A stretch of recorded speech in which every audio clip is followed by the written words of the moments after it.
Welcome to the June 28th Committee of the Whole meeting for Smiths Falls. I'm Councillor Wendy Alford. I'll be chairing tonight for this last meeting in June, and then I'll turn the chair over to Councillor Allen for July. All members of council are present, and CEO Morris, can you tell us who from staff is with us tonight? I certainly can. We have several with us this evening. We have our senior planner, Carl Grenke, our treasurer, Janet Kozil, director, Carrie Costello. We have Vanessa Bernicke with us this evening, Jason Barlow from our treatment unit, and Nadine Bennett is here, of course. And we also have a couple of consultants joining us this evening to provide advice, Jamie and James. Thank you. Are there any amendments to the agenda? Seeing none. Any disclosures of monetary interest? Again, none. We have with us tonight Dr. Barry Guppy, who's the CEO of the Perth and Smiths Falls District Hospital, who's going to update us on the Ontario health teams. So welcome, Dr. Guppy. Nice to see you. Thank you very much. You have the floor. I think you do have a slide deck that you're, okay. So, so you go ahead, and we're waiting with bated breath for this update. Okay. Just checking to make sure everyone can see this. Yeah. Okay. Okay. Well, thanks for the invitation. I know I only usually have about 10 minutes, so I'm going to try my best to conform to that. I really wanted to just walk you through the journey that the Ontario Health Team has been through since the last year and a half. I've had the opportunity of being the chair of the steering committee, and so I'm speaking on behalf of now 50 different organizations. So this is basically what I hope to cover is just, I found it helpful since I've given a couple of these, just to add a couple of slides about what OHTs are, and interestingly to respond to some of the questions about what they aren't, as well as taking you through with the overview of the approval process, that journey that we've been on, what we've been doing to build that OHT, where our current membership stands, and where we've landed in terms of how this coalition of the willing, this coalition of 50 member organizations will work together to make decisions to build a better and integrated local health system, and then where we're at in terms of the implementation. This is a slide from the ministry, and basically it's just trying to highlight that the overall goal of Ontario Health Teams is to try to break down what really has been a siloed health system with the patient very much on the outside of it, and really try to create a better integrated and seamless local health system. So we're really moving from the top part of this slide to the bottom part of the slide, where all the different sectors that are involved in the care of patients and clients are actually linked together in a much more coordinated kind of way. We're really at the beginning of what is to be a large transformation that's going to lead to the mature Ontario Health Teams. But in the end, the goal is to actually improve access, 24-hour access to patients in terms of that care system coordination and system navigation, but also improve something called the quadruple aim, and I'll show that to you in the next slide. Ultimately, the Ontario Health Teams will have a single clear accountability framework. Right now, all the organizations within the health system have their own accountability frameworks with our funder. And the goal is to try to bring accountability for the Ontario Health Team into one single framework, and then funding through an integrated funding envelope, using those two tools to keep us accountable to providing the best care possible for the health system, and really pushing things like digital health in order to try to improve that level of integration and so on. I mentioned the quadruple aim, and really this is really focused on, at a high level, trying to improve four things. One of them is to make a better patient and caregiver experience by breaking down some of those barriers, but also improving health outcomes. And so there's a real focus on population health, looking at the issues, and they can be quite different across an area as large as the Lanark, Leeds, and Grenfell area, and being responsive to the unique needs of that population. Bringing in better value and efficiency, so by reducing some of those barriers, some of those silos, and improving seamless care, it should be actually more cost effective and add value. But also making sure that the providers that are working in there can have confidence in that system and actually see the benefits that they're having towards their clients and patients. This really had a beginning in a study that was done back in 2013 by the Institute of Clinical Evaluative Sciences, where they really looked at how patients and their providers clustered together in terms of how they organized the system currently. And I've just pulled a map from that publication that really shows our area, and I've circled some of these areas in red circles here. This is very physician-centric in the sense that this is defining these networks based on physicians or patients' loyalty, if you like, or association with their primary care providers, but also primary care providers' relationship to the local hospital, and then specialists' relationship to the local hospital.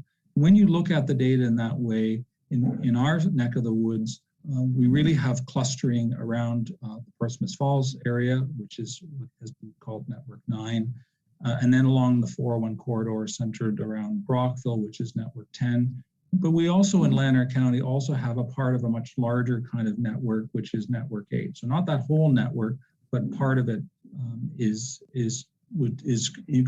being incorporated into the attributed population related to the Lanark, Leeds, and Grenfell OHT.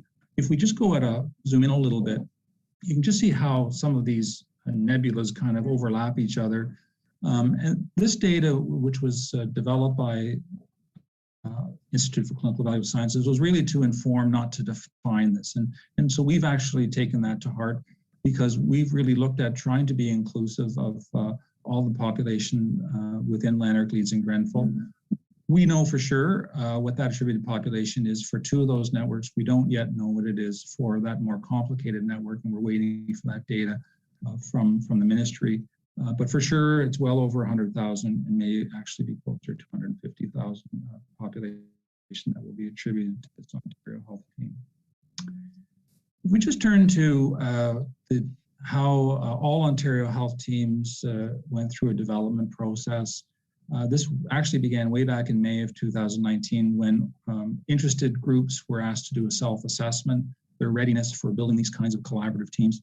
And that ultimately led to being invited to submit a full application. And that happened for us in September of 2020. We were actually cohort 2. There was a cohort that was invited to application before us. And then after that application was submitted, if it was still deemed to be ready, the ministry went through a few other steps, ultimately leading to the designation of this OHT in November of 2020. Just in terms of where we began, if we look back in May of last year, or 2019 now, there really were a number of different proposals that were developed as part of that self-assessment, that very first stage.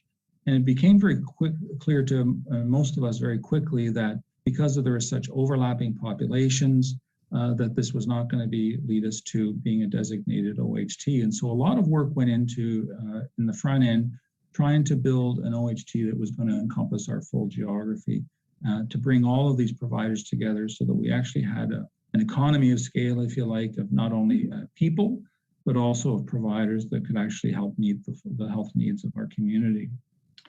And this is where we ended up getting to. There are a couple of small groups that are actually outside of the LLG OHT. There's a couple of primary care groups up in the Almont Carleton Place area, as well as one primary group down in the Gananoque area, and the existing North Grenville OHT proposal that are finding alignments with other OHTs. But for the most part, we were able to successfully bring together those three large proposals, including most recently the Lanark County OHT. The list of members continues to grow. We have members across most sectors, but not all, and I'll talk a little bit about that in a second. We will continue to need to invite people so that we can help fill in some of the gaps. I would say one of the areas of particular interest is really trying to address some of the social determinants of health that many of our more traditional healthcare providers don't have as great a focus on as others might. So there's lots of growth happening in our membership and partners, and we continue to want to have that happen. Just in terms of how we've organized ourselves as we're going through the full application and the early phases, the membership asked for 2 groups to be formed. One of them was the steering committee, which continues to be in place until our final decision-making structure is implemented. But the second group was a group of members that came together to actually define what that collaborative decision-making framework would actually look like. That work has been completed, and I'm going to show you in the next couple of slides what that looks like. And the interim steering committee will be sunsetted again once that decision-making framework is put into place. One of the other things that members really saw is that we needed different kinds of levels of association. There were some members who really wanted to participate in a very complete way, be part of the decision-making, even be involved in actually contributing potentially some resources to the success of the Ontario Health Team, where others actually were members of many OHTs, wanted to be involved, but maybe not at that level.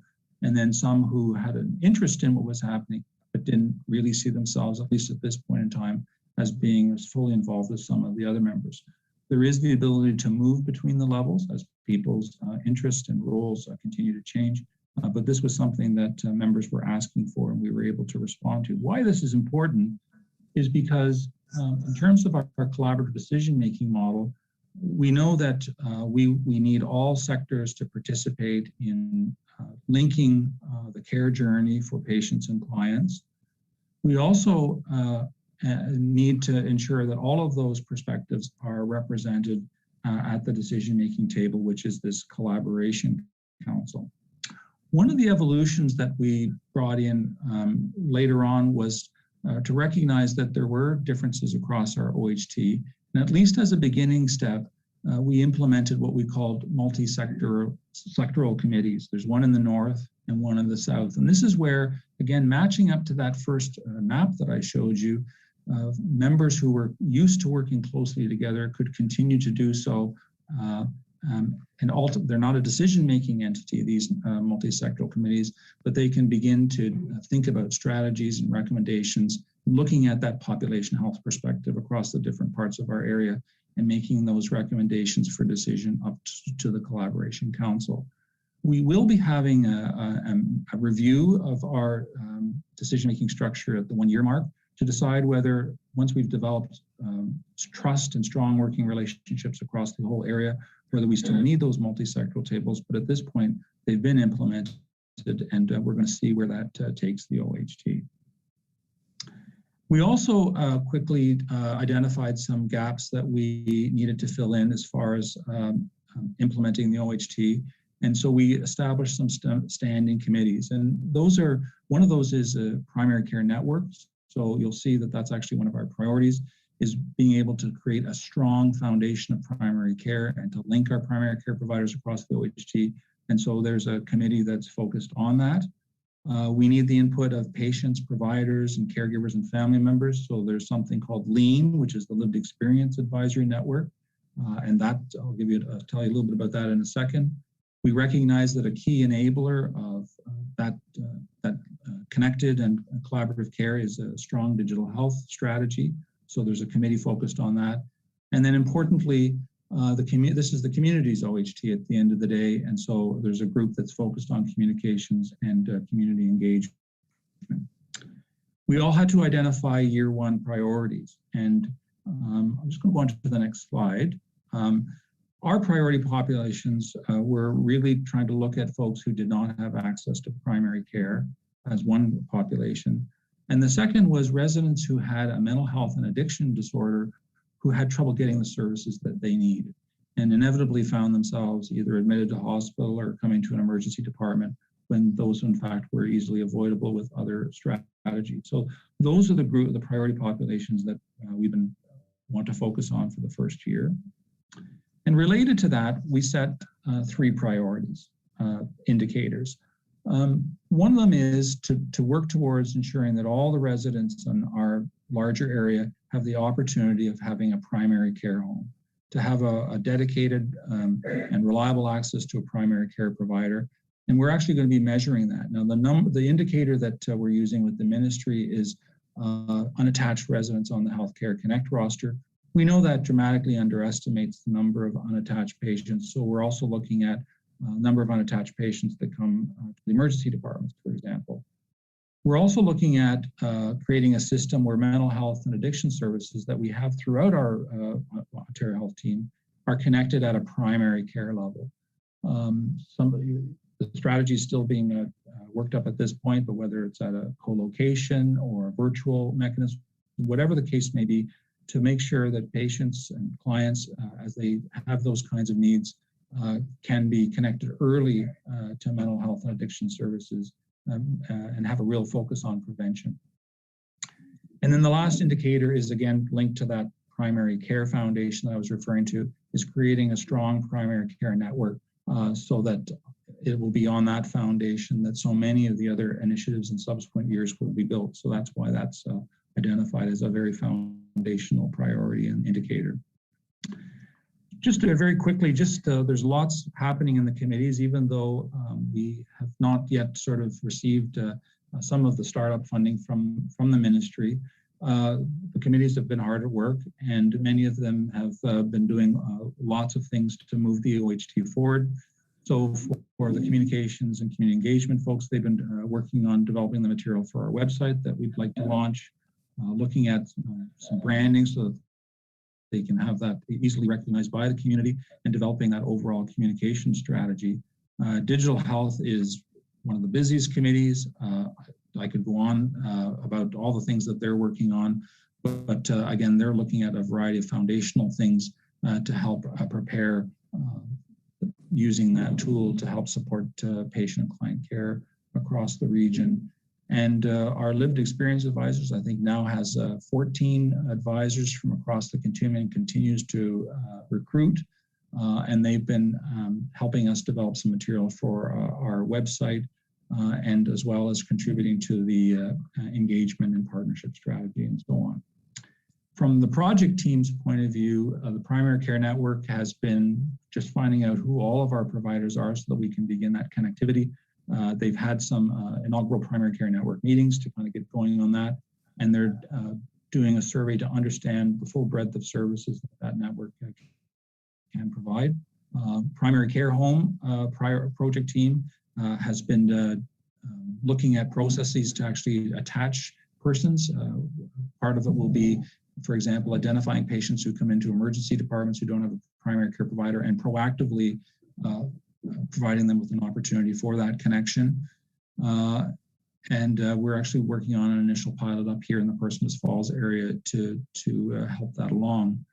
And then again, mental health and addictions has been working on a survey to understand the range of services and to begin that attachment, linking it back to the work of the two primary care groups. So these three projects are really integrated, and we're hoping that they're going to make a big difference over the next year. A couple more slides. As far as implementing the OHT, one of the things we asked them, there is some implementation funding that is available, one-time implementation funding.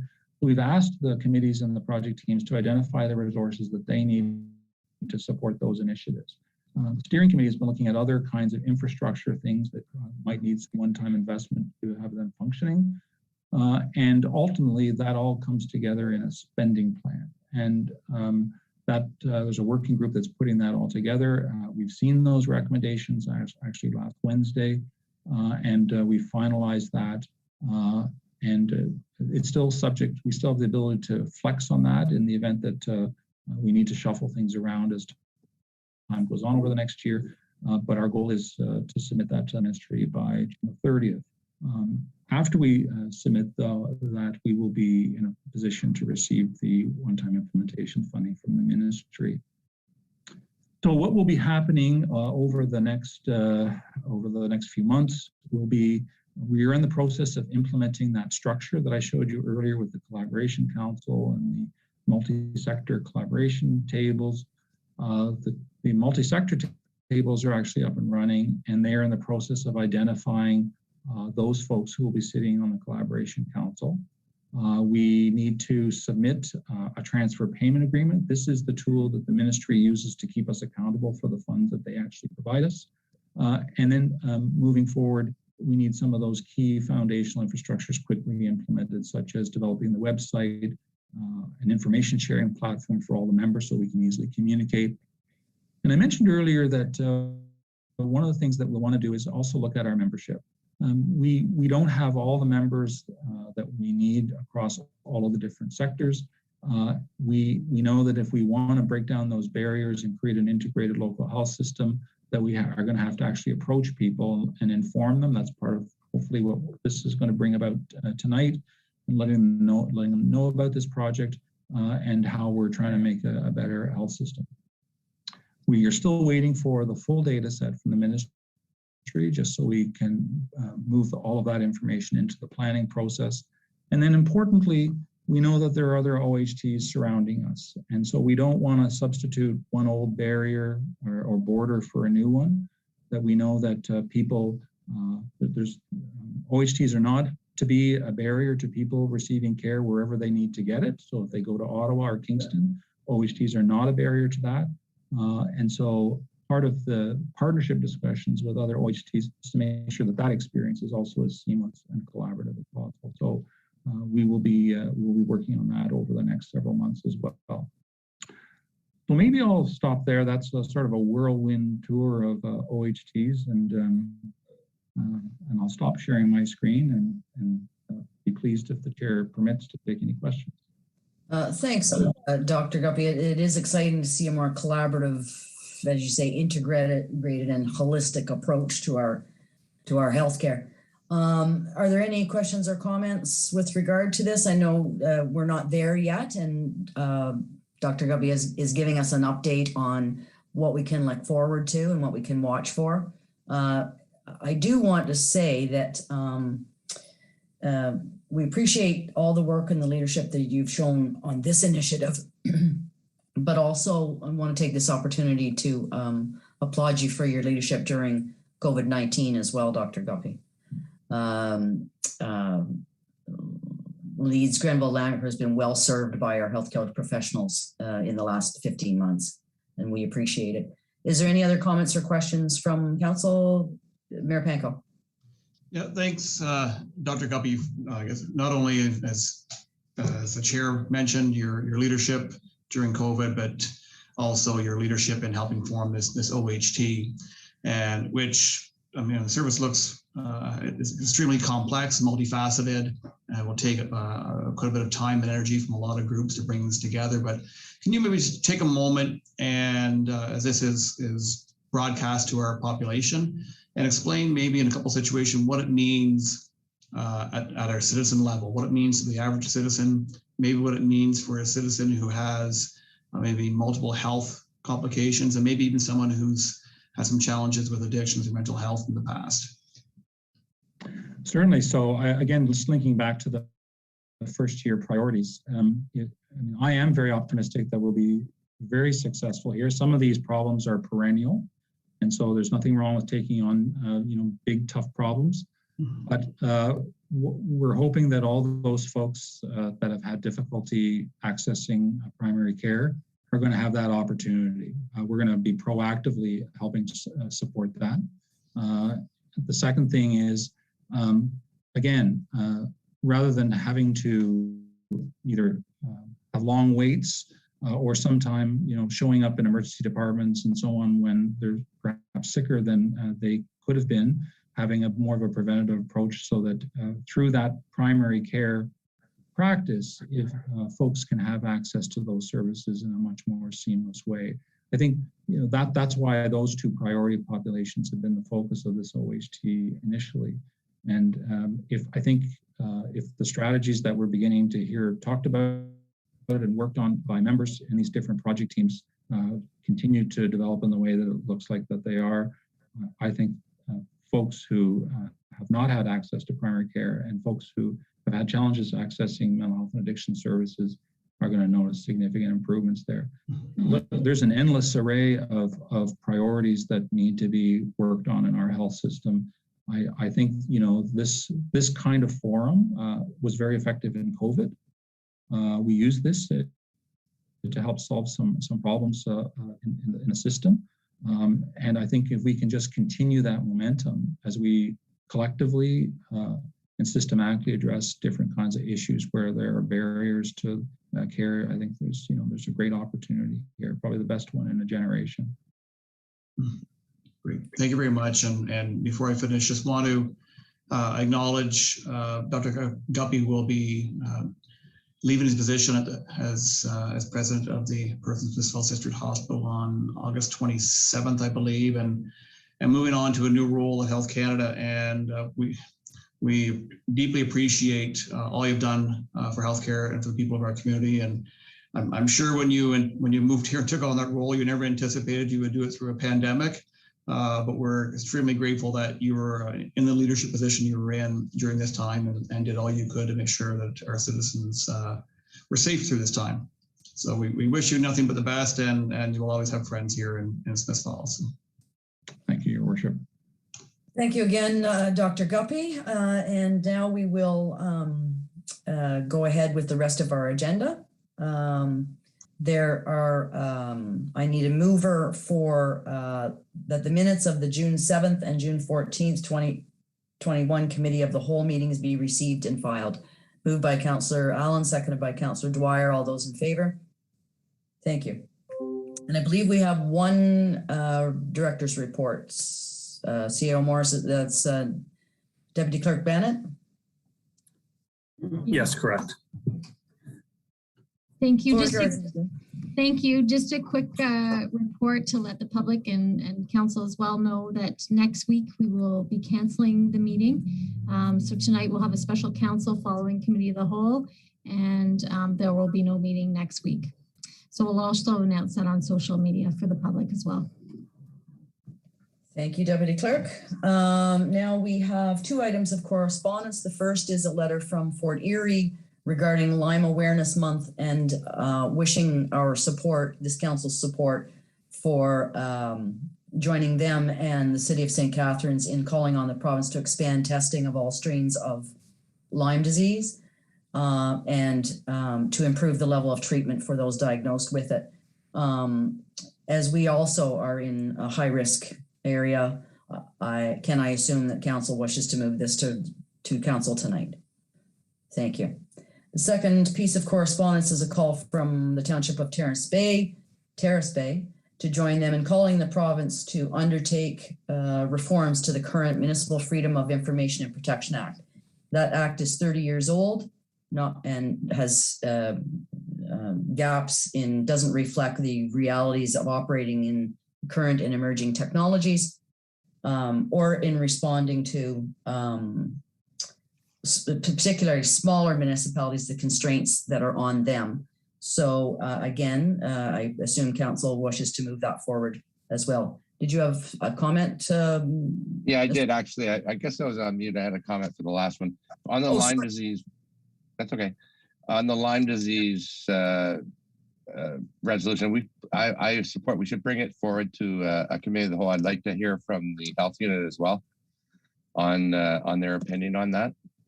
And same with the resolution for the MFIPPA. I'd like to hear from staff on their opinion on that one as well at a committee of the whole, and then we can, decide whether we're going to support either one of them.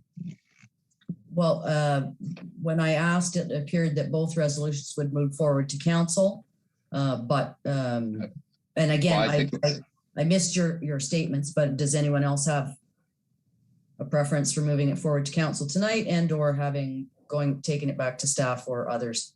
Councillor Dwyer. Thank you, Madam Chair.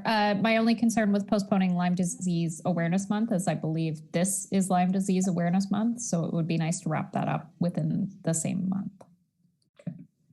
So again, can I have a show of hands to move the first of the correspondence to council tonight? Can I have a show of hands? Thank you. And the second piece for Municipal Freedom of Information and Protection Act. If it's a 30-year-old act, I'm of the opinion that we should engage the province in this, but has anybody got a different opinion? Councillor Dwyer. Thank you, Madam Chair. Perhaps our clerk could speak to whether or not she has some commentary she could provide tonight. Otherwise, perhaps there's benefit in postponing to a future meeting. Ms. Costello, did you have a comment? Yes, absolutely. I welcomed seeing this resolution come across my desk. The legislation predates my time here at the town hall and is very dated, not only with its access procedures, but is with its fees as well. It's not a cost recovery system currently. So I welcome these changes to the legislation. And as well, I did filter this through our police chief, as they have their own freedom of information process, and their coordinator as well wholeheartedly supports this resolution. Okay, Councillor Brennan? That's all I need to hear. Okay, then this moves forward to council tonight. Thank you. Now we will have to move into a closed session, so we ask for the viewers' patience.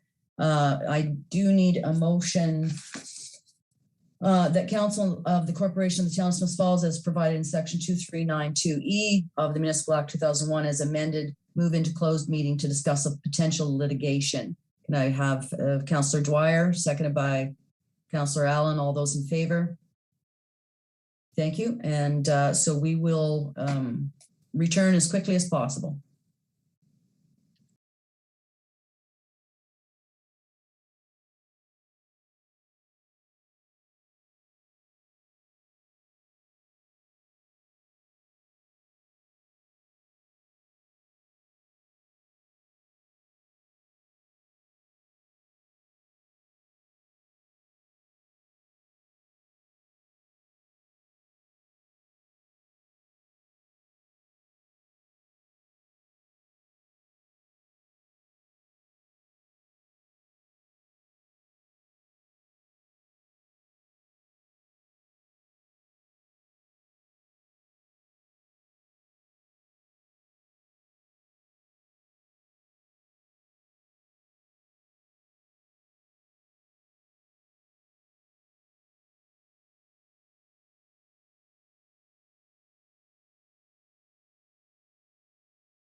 we are coming back from a closed session, and at which time council discussed with staff and gave direction to staff regarding Recording in progress.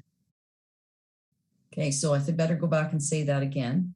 So thank you for your patience, and we're returning from an in-camera session, at which time council discussed with staff and gave direction to staff regarding potential litigation. So that being said, we'll move now on to priority issues, and 8.1 is Water Pollution Control Plant Capital PLC project upgrade, and that is with our own Mr. Barlow, Mr. Jason Barlow. So Jason, I think you have a slide presentation. Yeah, EVB Engineering will. Thank you, Councillor Chairperson Alfred, members of council. Tonight we bring forward report 2021-069 for the Water Pollution Control Plant Capital PLC upgrade project. The purpose of this report is to obtain direction from Town Council to tender the PLC upgrade as a single multi-year project as recommended by staff as option 3. I'd like to present Mr. Jamie Baker from EVB Engineering, who is our engineering consultant on this project. And he's put together a slide to give some background information as well as the analysis and options that made the recommendation possible for tonight's report. So I'll turn it over to Mr. Baker. Hi, good evening, everyone. Thanks for the opportunity here. I'll just share my screen. Let's go on.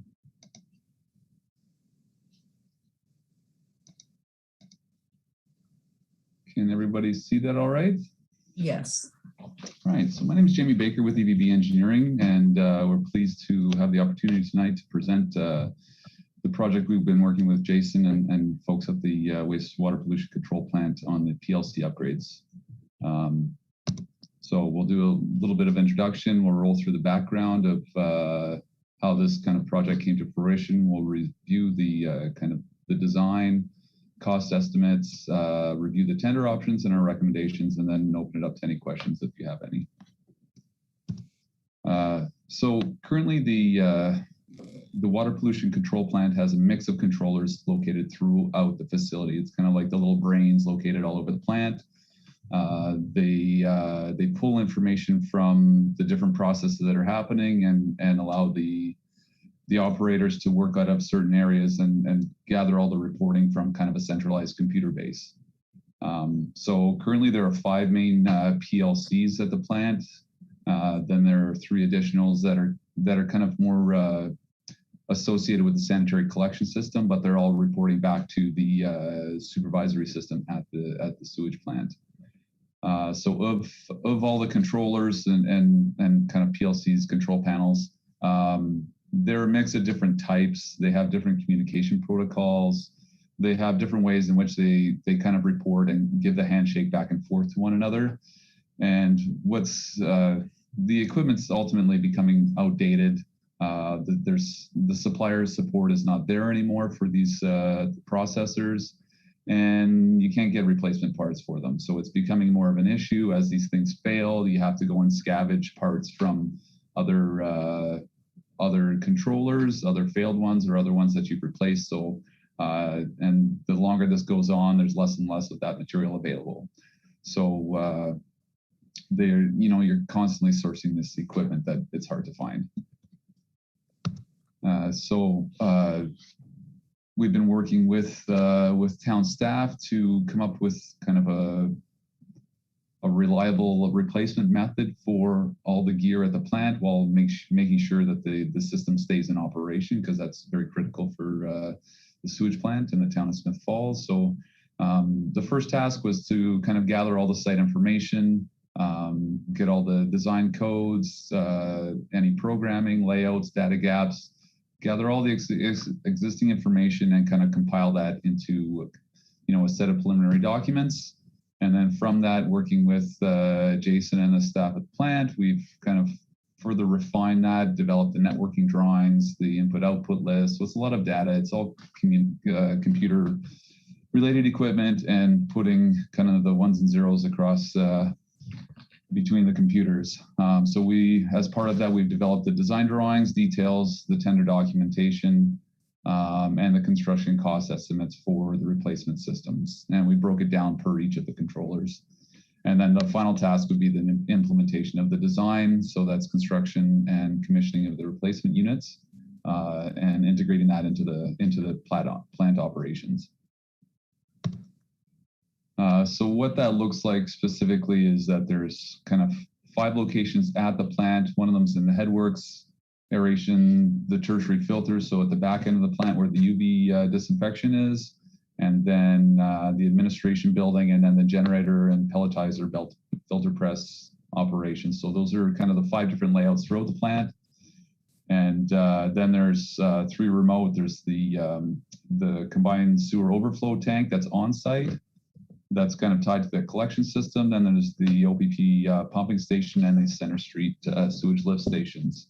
So those are all kind of they're all part of the sewage collection and treatment network.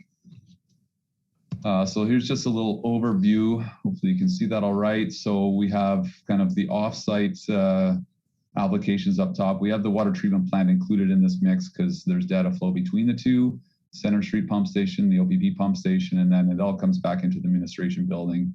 And then everything else on site kind of feeds back to that administration center. So the pelletizer building, there's a few items in the pelletizer building that need to be accounted for. And then the headworks building, the aeration tanks with the blower building, again, the tertiary and UV system, and then the CSO building that's on site. So you kind of see that it's just the network drawing and tying everything back into that one centralized location. So as part of this, we developed, the cost estimates based on the 2020, 2021 labor rates, and as well as closed tenders that we've closed within the last year and a half. So our cost estimate is just over $1 million. And in discussions with Jason and Troy, the capital budget for 2021 was set just shy of 600,000, and leaves kind of a budget shortfall of 450,000. So that's what's being proposed for a 2020 capital budget, or based on what the actual tender results are. Now on this item, we've seen a lot of variation in tender results. We dig into the suppliers to get timelines, what they're lacking on materials to build these things. So we're trying to always develop and refine the numbers on this stuff, but just the pandemic alone on construction costs have kind of thrown it into a bit of a whirl. So that kind of leaves us on how to deliver the project effectively based on the 2021-2022 construction year. So we come up with a few options here. The first being a do nothing option is that to carry over the budget and wait for either a funding program or sufficient capital allocations to deliver it all as one project. Option 2 is to tender it in phases, like a 2021 phase and a 2022 phase as 2 separate projects. And option 3 is a single project with multiple provisional items and extend the construction timeline across kind of the second 2 quarters of 2021 and the first 2 quarters of 2022. This is what's kind of based on discussion, what we feel is the best mix of being able to deliver the project and have items in the project to be able to reduce the scope as necessary based on what the actual tender results are. So that's what kind of option 3 allows us to do, as well as kind of getting council's concurrence about the cost estimates and bringing the project online in this fashion. So I guess for the next steps from our end is we finalized the detailed design and tender documentation based on the preferred tender options. We circulate that tender, evaluate the results, and report back to council with the actual budget dollars, like a closed tender amounts. And then council makes a decision on the public project award, if they want to award it or not. And then finally delivering the construction phase of the project. So that's the quick overview on what the PLC project looks like.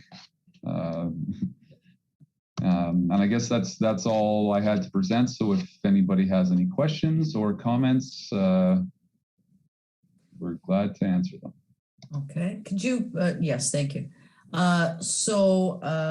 all read the report, I'm sure. So are there any questions for either Jason or James? Yes, Councillor McKenna. Thank you, Madam Chair, and thanks for the presentation and for the report, Jason. You referred throughout the report and in the slides as replacement. Are there features of an improved system that it's not just replacing equal? I'm assuming with the new technology, there are going to be enhanced features that go beyond just replacing exactly what's there. If I'm making myself clear, could you talk about the enhancements that go beyond what we have now and just replacing it with another 40-watt light bulb? We're going to get more than that, aren't we? Sorry, that's a great question. Jason, do you want to take the first crack at that, or? No, you go ahead. You can start, and then if there's anything else, I'll. Okay, so the way these have gone, the old Bristol Babcock control, the technology has definitely changed over the years. From the 30-plus-year-old system to now, there are some components that are kind of typical in the systems as far as kind of wiring and relays go, which is a lot of the existing cabinetry is associated with that. But then there is kind of the brains behind each of these operations. There are, the technology that's out there right now has, there's a few ways of kind of addressing these things. So some of them take a centralized computer. It's all, new high tech, the state of the art processing power and a centralized location. You've already updated the collection system or the connection system with a fiber optic network. So there's been stuff that's been going on along the way. It's not like they just kind of were replacing all with kind of spare copper cables or something like that. So they have been doing work along at the plant. And so one of the things that we're looking at when we go back to kind of the technology of those computers is that the old Bristol Babcock controllers, they take up a lot of space and they do very limited function. Whereas what's going to be replaced in the system is the state of the art, the kind of the best kind of processors that are on the market. Plus it's being designed so that it's multifunctional. So it's kind of decentralized. So if any one of them goes down, the plant still functions the same way. Whereas the way it's now, it comes back to a central hub and then goes out from there. So if you take down that central hub, the wheels kind of fall off the cart, so to speak. So these are kind of a few things. It's not,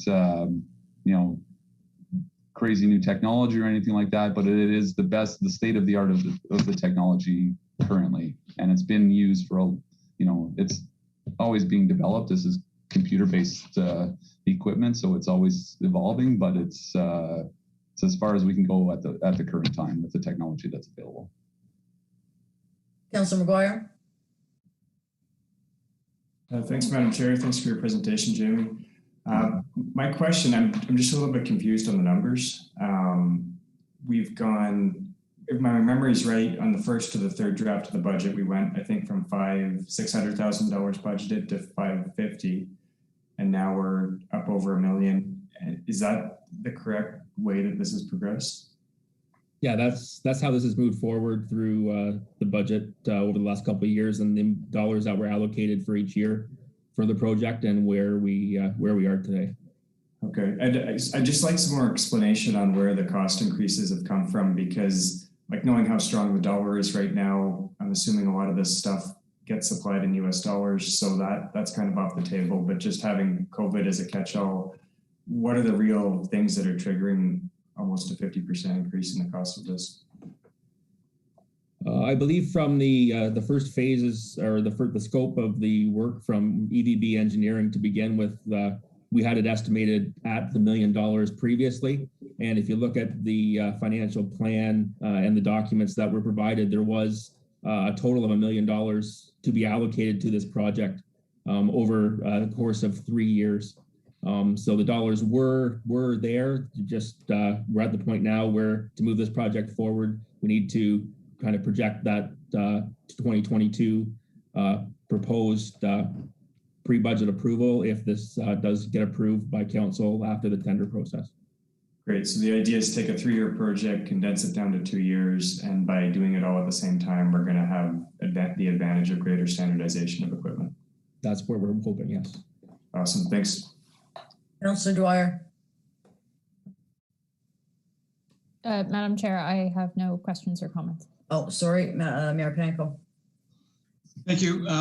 Thanks, gentlemen, for the presentation. I guess a couple of questions. One, the lifespan of the new system. How long do we expect it would be good for? Is there any operational savings expected as a result of this change?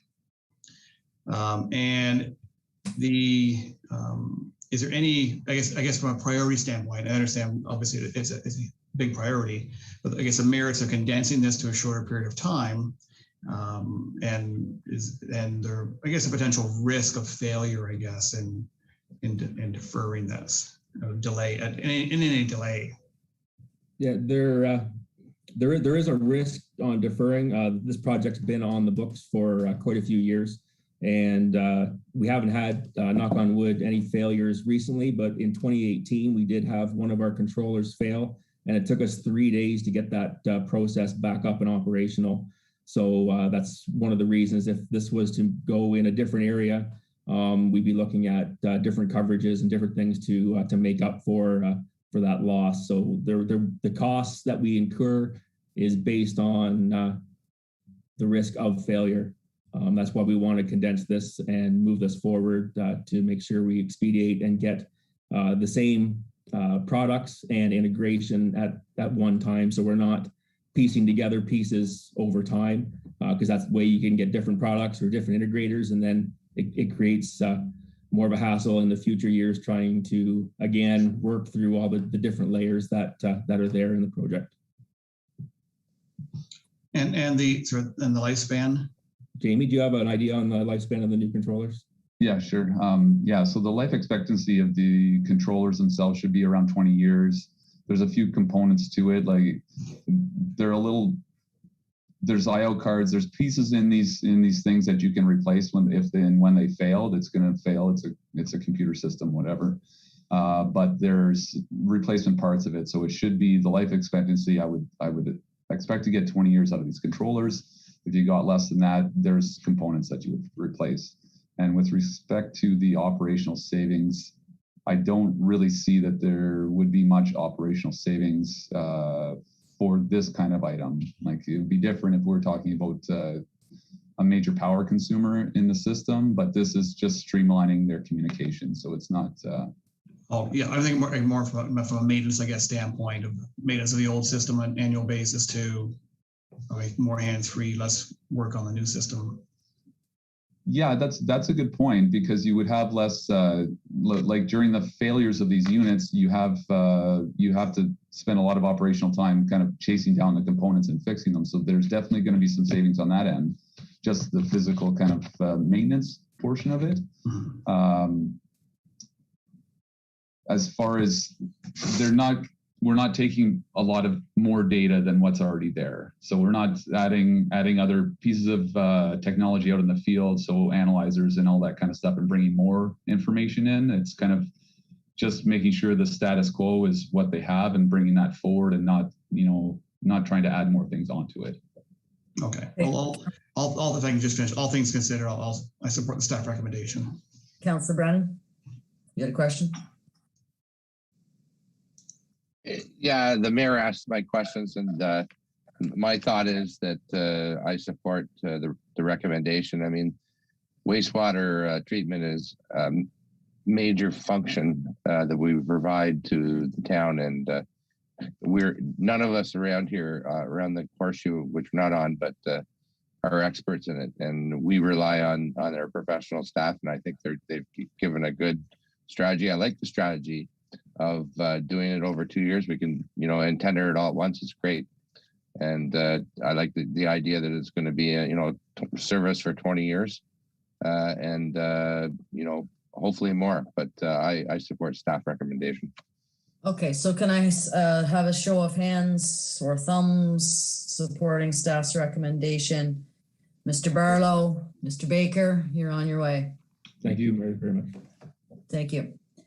Next priority issue is bike lane options for Beckwith and Elmsley. And I believe C.O. Morris and our new best friend, James Fuchs, are here.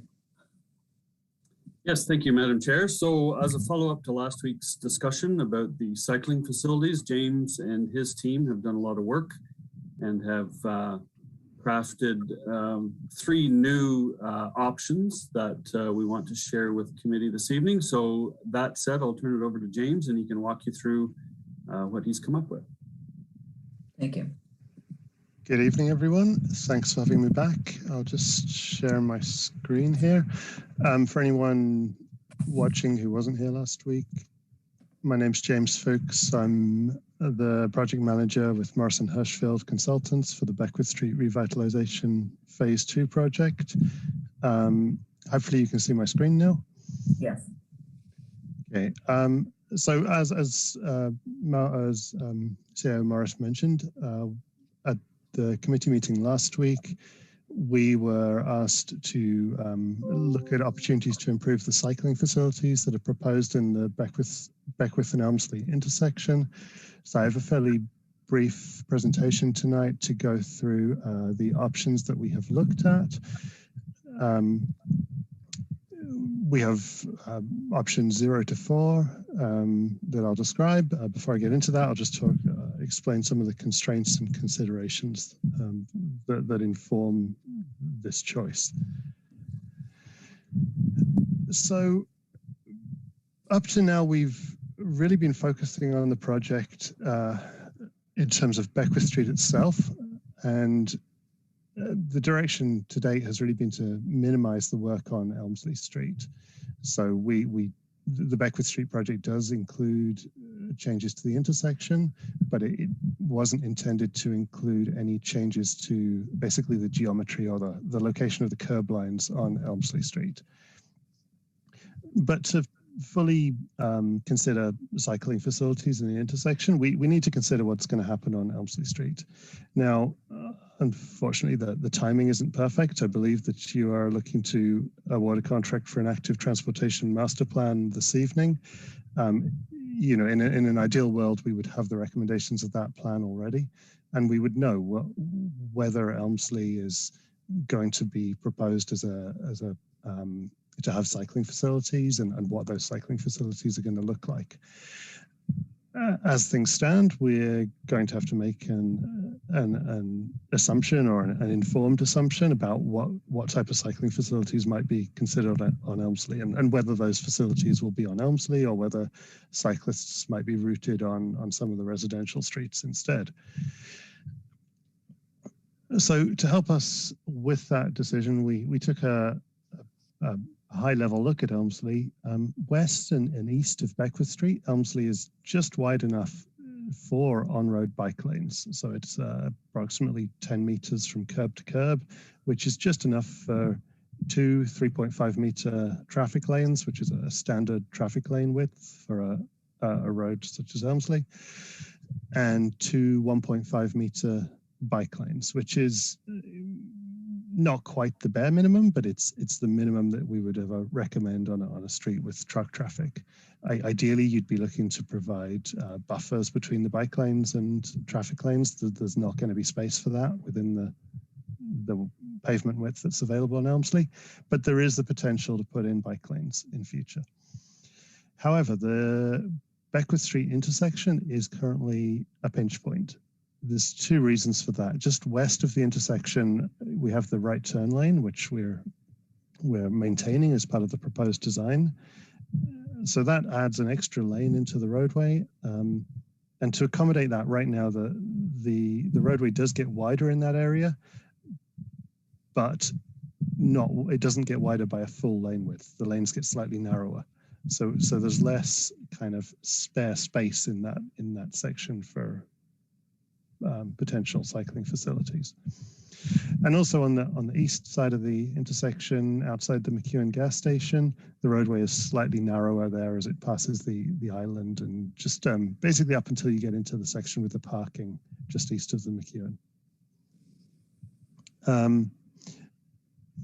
Other constraints, there's a few properties, basically numbers 88 to 98 Elmsley, which front onto that right turn lane and the transition into that right turn lane, or the taper.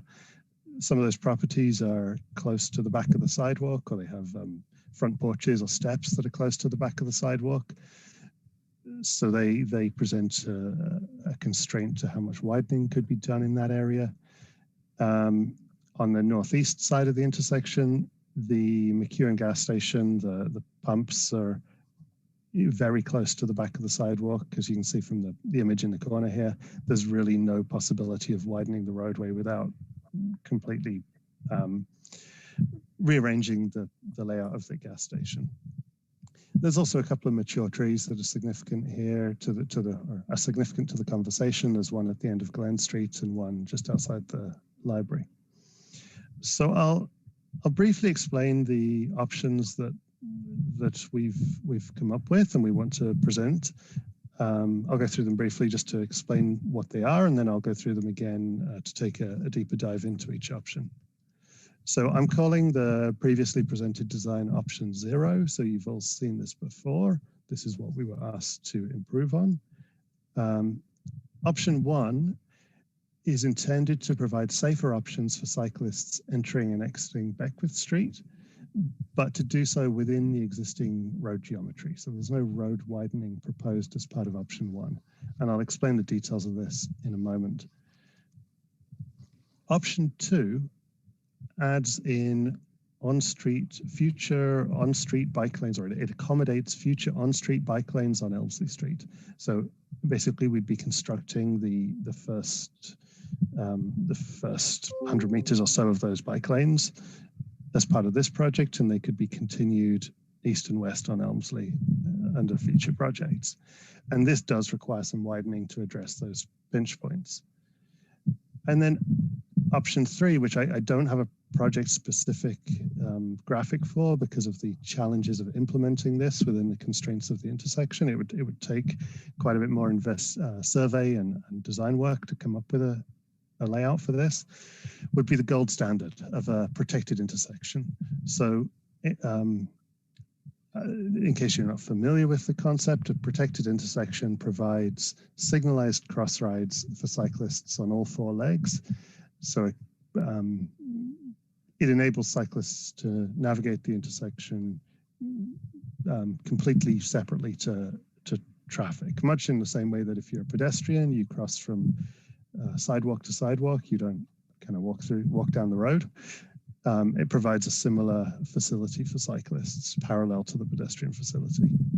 So I'll jump back to the start and then explain in a little more detail the features and the pros and cons of each option. So the previously presented design, which is essentially the ladder markings and the bike boxes, as we've described before, it's suited to confident cyclists, more so than some of the cyclists who'd be who'd have a lower comfort level using these type of facilities. So, for example, families or folks who don't cycle regularly. It doesn't require any widening. It has minimal impact to traffic, and it minimizes any construction work on Elmsley, which is both an issue of cost and construction impact, traffic impact during construction and so on. So this is still valid as a kind of baseline option. And it's definitely worth considering this in comparison to the pros and cons of the other options. So option 1 here, we looked at what we can do within the constraints of the existing roadway geometry to provide safer options for cyclists entering and exiting Beckwith Street. So starting here with the northbound cyclists, rather than having the separated off-road cycling facility merge into traffic within the right turn lane, we propose continuing it up to a cross ride parallel with a crosswalk onto the island. This does 2 things. It provides cyclists with a safer access to the bike box. So we do retain the bike box because one challenge here is because of the lack of space outside the McEwen gas station on the corner, on the northeast corner, we haven't been able to come up with a way of providing a non-bike box option for cyclists who are trying to head northbound and then turn left onto Elmsley. There's just not space on that corner to put in a cross ride or another type of facility that would help those cyclists. But this enables folks to stay out of the traffic, to get onto the island, and then once the signal is red, to enter the bike box and wait there ahead of the traffic. And then when signal turns green, they would be able to proceed in front of the traffic. So they don't have to merge into the traffic. It also makes things a little easier for folks who might not be comfortable using the bike box. By bringing cyclists onto the island, they have the option of jumping off the bike and walking their bike across the signalized pedestrian crosswalk. And we don't normally like to recommend requiring cyclists to dismount, but I think in terms of families, perhaps with young kids who are using the raised bike tracks along Beckwith, this might be something that people would do. This might be this is a reasonable way of less confident cyclists getting across the road. Just to comment that the control on the cross ride here would be the same as the crosswalk, so there'd be signage indicating to drivers that they need to yield to cyclists and pedestrians. For cyclists who are heading south, we are similarly proposing to extend the off-road bike facility right up to the intersection, and we'd have a dropped curb here where they can get onto the bike facility as they're heading south. So they're able to, as they come south across the intersection, they're able to move out of traffic. There'd be some sharrow markings to guide them, and they get off the road and onto a cycling facility. And similarly for cyclists who are coming eastbound, we are proposing to have to extend the raised cycling facility around the corner. So again, the cyclists can get out of the traffic and onto that raised cycling facility. And that makes things a lot safer for folks who might have been biking around the corner there at the same time as, say, a truck is coming around. They're able to be up at sidewalk level away from the traffic. We're suggesting to start this around about where I've shown it here, just to keep clear of the house there on the corner. The tree would likely be removed to make this work, because we'd have to fit the sidewalk in around behind the cycle track. There is space for a bike lane on the eastbound leg of Elmsley. We've shown it here. We can discuss the advantages or not of including that small section of bike lane. It's the only leg where there is space to include a bike lane without widening. And we've added potential sharrow markings northbound and westbound, just to merge cyclists into traffic, at least until such time as there were bike lanes. Cost impacts of this would be small in relation to the overall project. There's some limited additional off-road cycling facilities, but it doesn't significantly extend the scope of the project. So option 2, which I'm sure will be one that will receive some serious consideration this evening, allows for future bike lanes on Elmsley. So it's future-proofing the design to preempt what may come out of the Active Transportation Master Plan. To make that work, as I mentioned, we need to widen because of the McEwen gas station on the northeast side and the homes on the southwest side. we can't pick one side and widen on the same side on both legs of the intersection.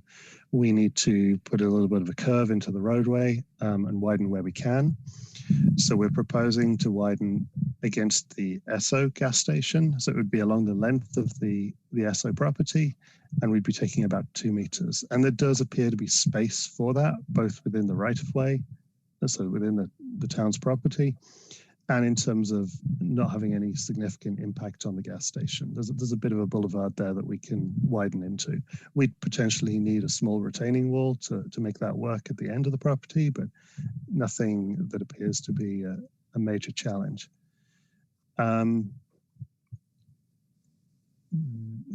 For folks biking eastbound, we follow the typical arrangement for a bike lane where there's a right turn lane. So there's the bike lane sits out between the through lane and the right turn lane, so that eastbound cyclists don't have to contend with right turning drivers cutting across them.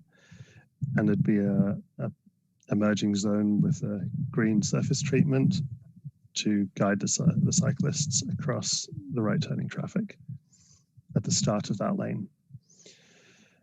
To make this work on the eastbound leg, we need to widen there. The way we would propose to do this is by shifting the island, which was to be rebuilt anyway. We'd shift that about 2 to 3 meters east, and we would push the radius of the right turn channel there back about 3 meters towards the library. And we'd push the sidewalk back behind that.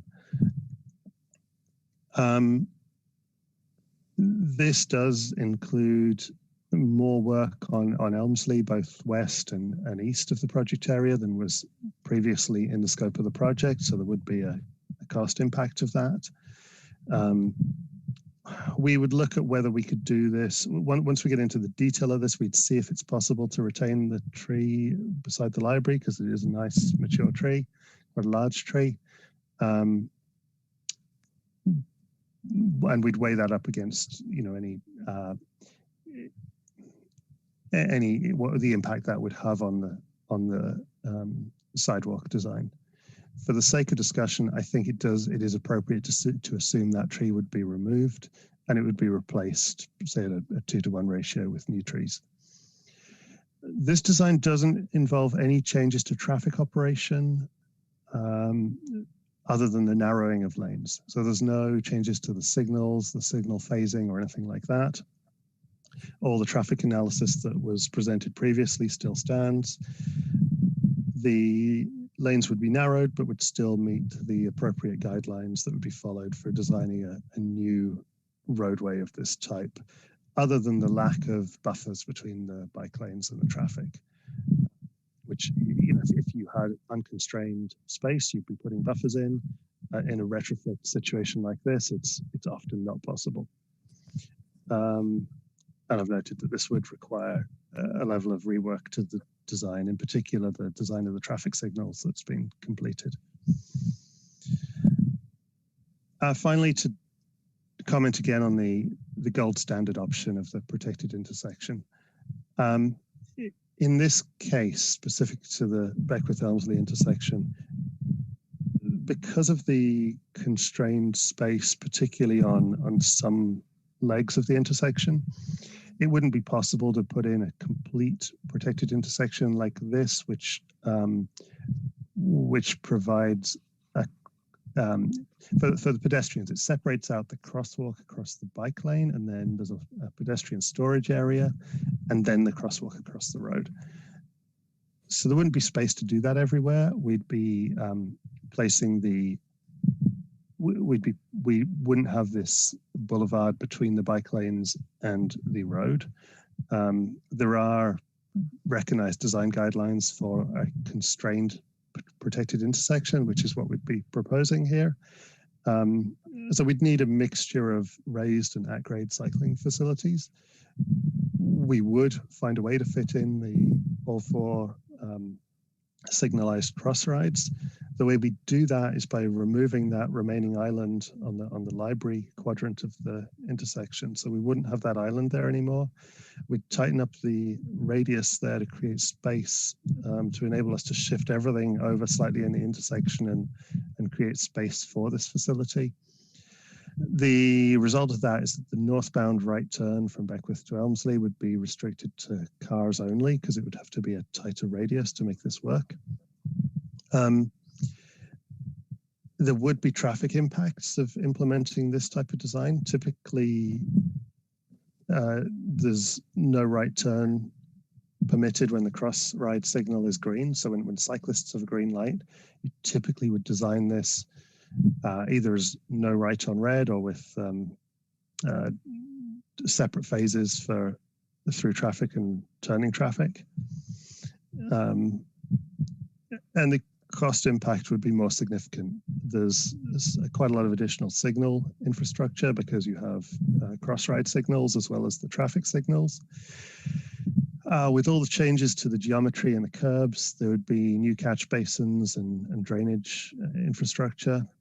And the extent of the work on Elmsley would be more significant. We'd be working on the sidewalks on every leg of the intersection. And there'd be a significant design rework required. I'm not recommending this option, although it is the gold standard for cycling, because we consider it unlikely that there's going to be separated cycling facilities on Elmsley and Beckwith north of Elmsley in future, due to the cost, due to the traffic impacts once it's in operation, as well as the additional construction work. And because the physical constraints would make it very challenging to implement this effectively. That's the end of my presentation. I think the options, I'll just summarize, I think the options that are worthy of discussion here and the decision we'd be looking for. Firstly, comment on option one. This is what we consider to be achievable and effective. Option two, definitely feasible. It comes down to whether council wants to provide for future bike lanes on Elmsley. Thank you. Happy to answer your questions, and I will stop sharing my screen as soon as I find the button. Thanks, James. Councillor Allen. Thank you very much. I just have a quick question about keeping the squares. Initially, I thought if we changed and made bike lanes going through there, the bike lanes would replace the squares. Can you explain to me on the diagram how the squares would work in that case?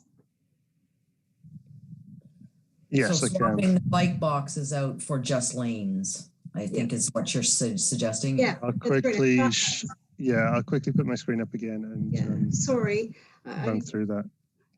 So the bike lanes that we're proposing here, we have to think about each movement that someone might want to do.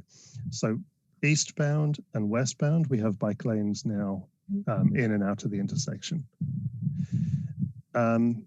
Northbound and southbound, we don't have the bike lanes going all the way through because there's not space for bike lanes on Beckwith north of the intersection.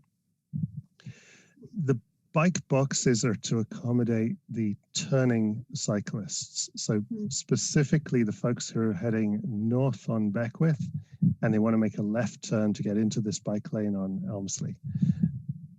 So previously we had a lane that was, or ladder markings that were bringing them through traffic to this bike box. We're now bringing them in from the side so they can stay out of traffic to the extent possible. But the idea is they need to get into this bike box on a red signal, wait in front of the left turning traffic, and then when the signal turns green, they're able to make that left turn. Because otherwise the bike lanes themselves don't enable the folks to make that left turn onto Elmsley. The bike box on that's shown for cyclists heading southbound is really just to enable cyclists to slip alongside the traffic and then wait in front of the traffic at a red light, so they are more comfortably able to head out across the intersection. And if I can just add, Madam Chair, so what you're saying, or what you were saying to us earlier about young families or families that aren't as adept at biking at the point that they're crossing, they would have the option of crossing, getting off their bike and crossing with the signalized light. And then Yes, yeah. So the Highway Traffic Act doesn't allow you to bike across a pedestrian crosswalk, but obviously you can hop off your bike and cross, and it just provides that extra option that we wasn't allowed for previously because the bike lane was out here in the roadway and taking folks straight into the bike box on the road. I like option 2. Okay, thank you. Can you stop sharing your screen again, yeah, please? of course. Okay, so I'm going to go to Councillor McGuire, but again, we're not going to spend an hour on this tonight. The hope was that we can get to consensus more quickly, but go ahead, Councillor McGuire. Oh, I think we need to spend as much time as we need to spend. It's an important decision, and we've made a commitment as a council to complete streets, and there's very, very different options presented in everything tonight. So go ahead with your so with that, James, would you be able to share option 0 and then just roll through them, and that'll help me with my comments? I can do that, yes. Thank you. I'll just...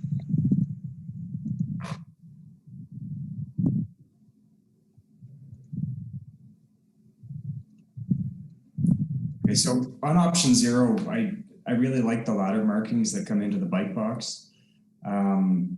I've still got concerns with the bike box and visibility with the blind spots. I know that a link was distributed to council showing an MTO documentation of how if a big truck's there, it's unlikely they're going to see. So I really like that ladder marking, and if that could just be, I'm wondering, James, first question, could that be continued through the intersection to Beckwith North and then end at the Beckwith North corner? So there are treatments that can be continued through the intersection. It's typically sharrows that would be, so a line of sharrows would be continued through the intersection. Okay, and why would the sharrows go over the ladder markings? It's just that's the standard from the Ontario Traffic Manual Book 18. It could look, we can look into the options, but my understanding, and I was reading it again last night, is that sharrows are the recommended treatment through an intersection. Okay, it'd be interesting. I've got some concerns with sharrows, but I'll bring them up. If we can go to option 1 now. I think I don't think it's unreasonable to look at Elmsley as a cycling corridor. We know that 99% of the street is wide enough for it. It connects Highway 43, Roger Stevens, Highway 15, Ottawa Valley Rail Trail, Carroll Road, which are all popular cycling spots. And we know there's going to be paved shoulders coming to them. With the other end, where we've got Highway 43 again, Gallipo Center, whatever that's going to be redeveloped in with future homes and our industrial parks. So it's got I really feel there's a recreational and a commuting and a connectivity benefit to having this street going.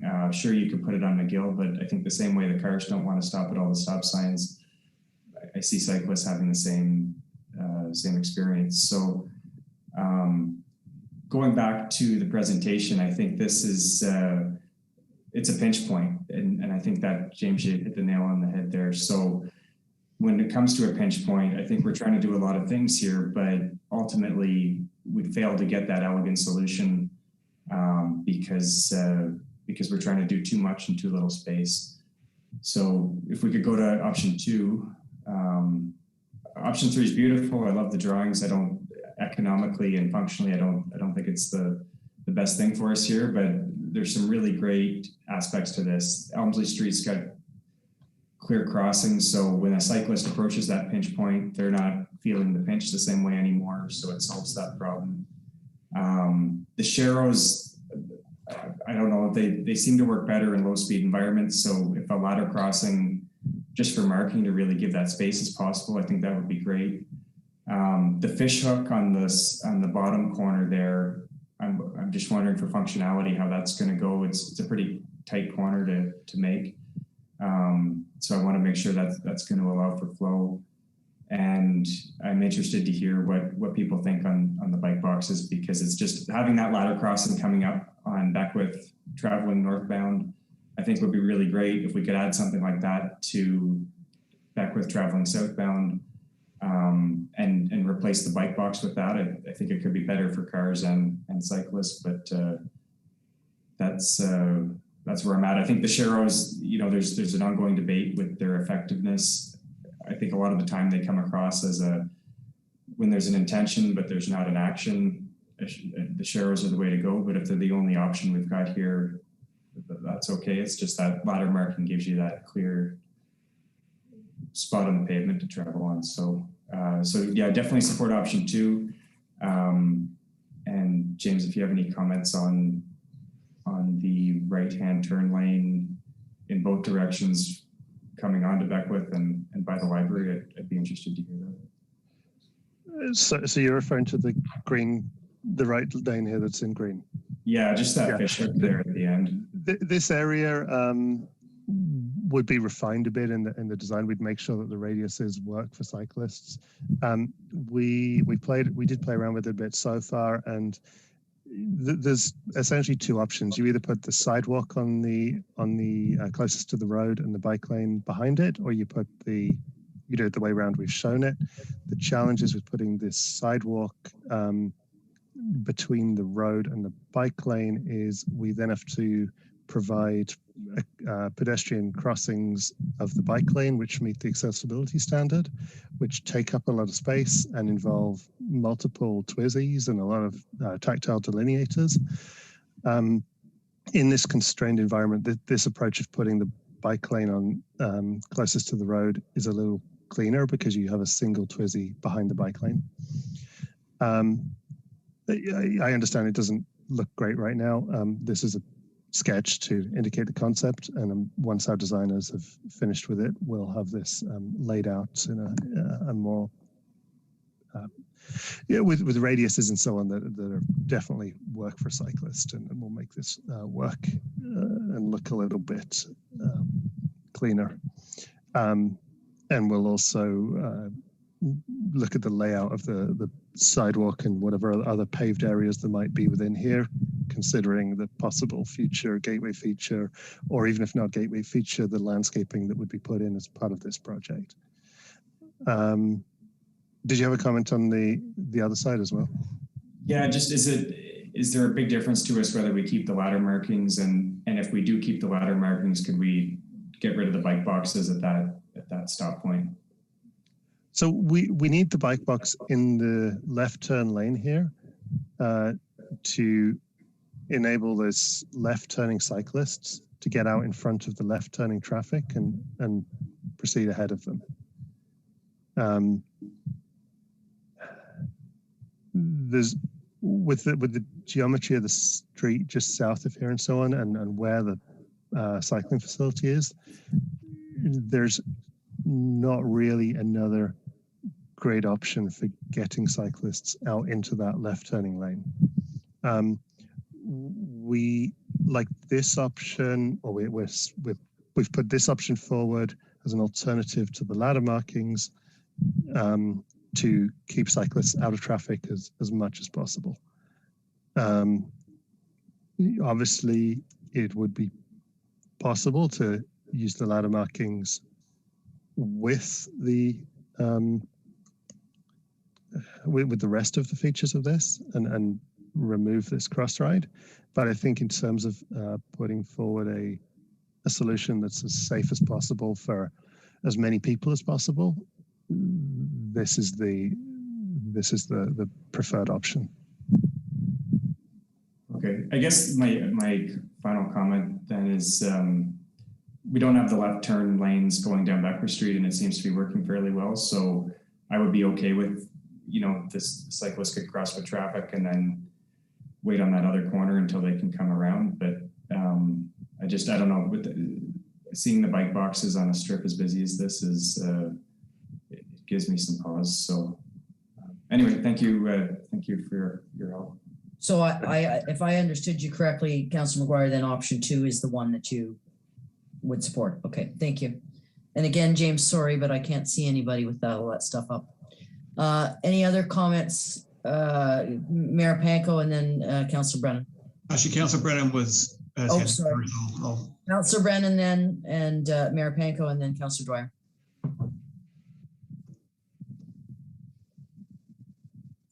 Yeah, I left my hand up from the last. Sorry. Discussion we had. That's okay. That's okay. I can. If you want to go ahead, Sean, go ahead. But I do have comments. But go ahead, Councillor Brennan. I recognized you first. Go ahead. Okay, sorry. Yeah. Yeah. Thanks, James. Long time no see. I had a couple of questions about option 2, and in the report you gave us, one of the features or one of the things that would change would be the sidewalk on Elmsley would move very close to the front door of a number of homes. How close would that be?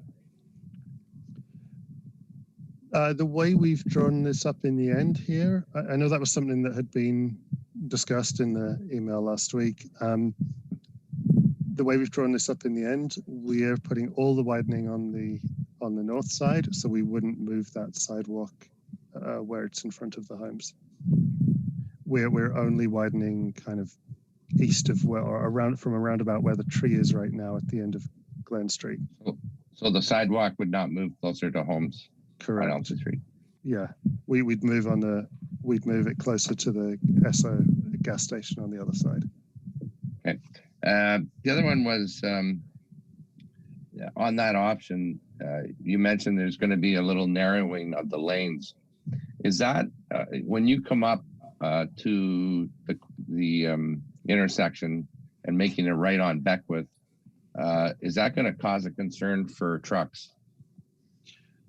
Once we get into the detailed design of this, if council decides to go with this, to adopt this option, we would rerun those auto turn movements, which is the analysis to check that trucks can get around here. And if necessary, we would trim this radius back slightly to accommodate that. Similar to the previous design, the road would be designed to make that work. I don't think the impact will be significant at all because the dashed line that's under there is where the edge of the turning lane is right now, and that's basically where we're proposing to leave it. So I think the impact will be centimeters if anything, and we would just we'd just adjust that radius marginally to make sure that still works. Okay, and through the chair, another one. With option 2, there is going to be a cost involved over and above what we have thought it would be. Do we have any idea how much more? We haven't got to that stage yet. The cost would be associated with replacing or reconstructing the sidewalk from Elmsley West along the frontage of the gas station, and some limited extra asphalt work where we're extending the bike lanes further than they were previously. Other than that, there's not much extra cost because we're basically just moving things around. It's all the same curbs and so on, but slightly different locations. Okay. And finally, with option 0, it's still a viable option in your opinion? Yes. Okay. That would be the one. Yeah. Do you have a preference, Councillor Brennan? Option 0. Option 0? Yep. Thank you. Okay, Mayor Panko and then Councillor Dwyer and then Councillor McKenna. Thank you, James, once again. Great to see you again for I'm not sure how many weeks this has been, but considering the movement towards cycling, considering, as Councillor McGuire indicated, the county paving shoulders, 43 on both ends of town would be paved at some point in time in the future, and creating a great cycling network through Glenark County with the OVRT and the CAT trail. I think we do expect the number of cyclists commuting through town and staying in town to be considerably higher, and having that opportunity for safe cycling for our commuter cyclists and recreational cyclists. I think we have to do what we can to enhance safety. And if you go back to, I guess, phase 1 of Beckwith and phase 2 of Beckwith, a lot of the initiatives we've taken have been to increase safety for both pedestrians and cyclists. And I think the extra time we spent here on this design, I think has come up with what's probably the best solution. And I can anticipate a day when we will see cycling lanes, at least on Elmsley, to accommodate the future needs of our community. And we have to look to the future. So I'm confident option 2 will present us with probably the best option for ensuring that we can continue with our active transportation plan in the future and ensure the safety of cyclists going through this intersection. So I will support option 2 after all of our due diligence here. Thank you. Councillor Dwyer? Thank you. I'll be fast. James, thank you again for coming back. I don't want to belabor the point, but we really do appreciate the amount of effort that you've put into this, because this is not an easy file. I also want to appreciate draw appreciation to the fact that you've taken all of our concerns and you've tried to create an option that gives us the best potential flexibility for the long term. And for those reasons, I think it's option, I'll be honest, I think it's option 2 that I'm interested in supporting. But to me, whether or not we have the bike boxes on the street are just a matter of painting. But what you're talking about in option 2 pertains to the potential for widening that road to give better options down the line. If ultimately we decide that bike lanes aren't desirable in this location, then we don't paint them in and we just have an extra wide line, or perhaps we put in a grass boulevard after the fact. But all that to say, I think it does give us the greatest flexibility. And my only concern is that this intersection may become quite busy, and when I say busy, I mean visually busy, and that it's going to be prone to a lot of confusion. But that said, I think that it still warrants entertaining option 2 so that we can widen that road allowance curb to curb to give us the best flexibility long term. Thank you. Councillor McKenna. Thank you, Madam Chair. My concern with option 2, which is very good, is without that transportation master plan, I'm really at a loss to go much beyond what we've already committed to. I am concerned about the increase in costs and not knowing what they are. I'm concerned with the loss of mature trees, and I feel that there's a scope creep that we've extended well beyond Beckwith Street and heading down Elmsley and heading outside of the phase 2 scope of this project. So I'm in favor of number 1. I think you did hear our concerns regarding the existing 0 option and added the safety features. I also feel it appears to me as a lay cyclist that it's intuitive. And to Councillor McGuire's point, I too worry about how busy that intersection, busy as in the noise that Councillor McGuire talked about, or Dwyer. So I think it's more intuitive. It appears to flow better, and it stays within the scope of both our budget and what we had committed to do. So I'm going to stay with number 1 or 0, but with those enhanced features. So I'll call it number 1. Thank you. Thank you. Okay, just to express my opinion as well. I do appreciate all that for allowing us to chew this thing half to death. But I do think there have been improvements in the original plan, and it speaks to our place, our town. So I not unlike what a few things that Councillor McKenna touched on, we don't have an active transportation. I don't want to shut down things that could happen for us in the future, but I am also concerned about the cost. And so I am going to choose option 1 at this point in time. But all that being said, if I've recorded things correctly, Councillor Brennan is in favor of the original the original one. Councillor McKenna and myself like option 1, but the other 4 councillors have noted they want option 2. So if that's a straw vote that we're taking, option 2 would go. So if that is the case, then option 2 is the direction that council is giving. CEO Morris, or sorry, Councillor Dwyer. Thank you. Just a note of thanks, Madam Chair, that you kept this debate on point and moving. And I appreciate the fact that you've pre-calculated our tally vote, because it certainly makes things easier. So thank you to you. Thank you. Any other last comments? I feel like both Mr. Fuchs and Mr. Morris, if there are any last comments that they wish to make on this particular subject before we move on. Yes, CEO Morris. Yeah, so thank you for the direction. We will work with James and his team to design it and develop a cost estimate. So the plan was for Treasurer Kazil to bring a financing strategy forward for phase 2 on the 12th of July. That date might be in jeopardy now with this change. So we will aim for July 12th, but we may need more time given the magnitude of this change. So I would just simply close by saying thank you for the direction. We'll get back to you as quickly as possible with the financial strategy. Yeah, and just to remind everybody who happens to be watching, and for my colleagues, we have basically chosen fall construction. We've already discussed that. And so getting the final design that will drive both the funding plan and the tender must move as quickly through this as we possibly can. I think we've got one hurdle out of the way. That's the vote for which design we're going with.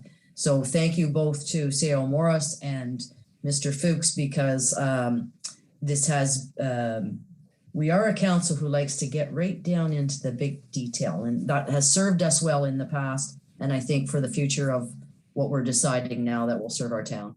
So thank you both very much. And we are moving on then to, and I think both of you are involved in the next one, Beckwith Street Crosswalk Treatments Report. So Mr. Fuchs, I will say, after watching all the meetings that you have attended around both accessibility and transportation advisory, you are becoming sort of like, we'll have to adopt you at how many meetings. So I've seen you at. So if you want to proceed, gentlemen, go ahead.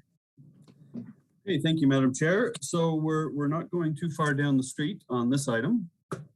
And the genesis of this report is we're working with Tomlinson, the general contractor on phase 1, to clean up a few deficiencies and also some work that we didn't get to last autumn.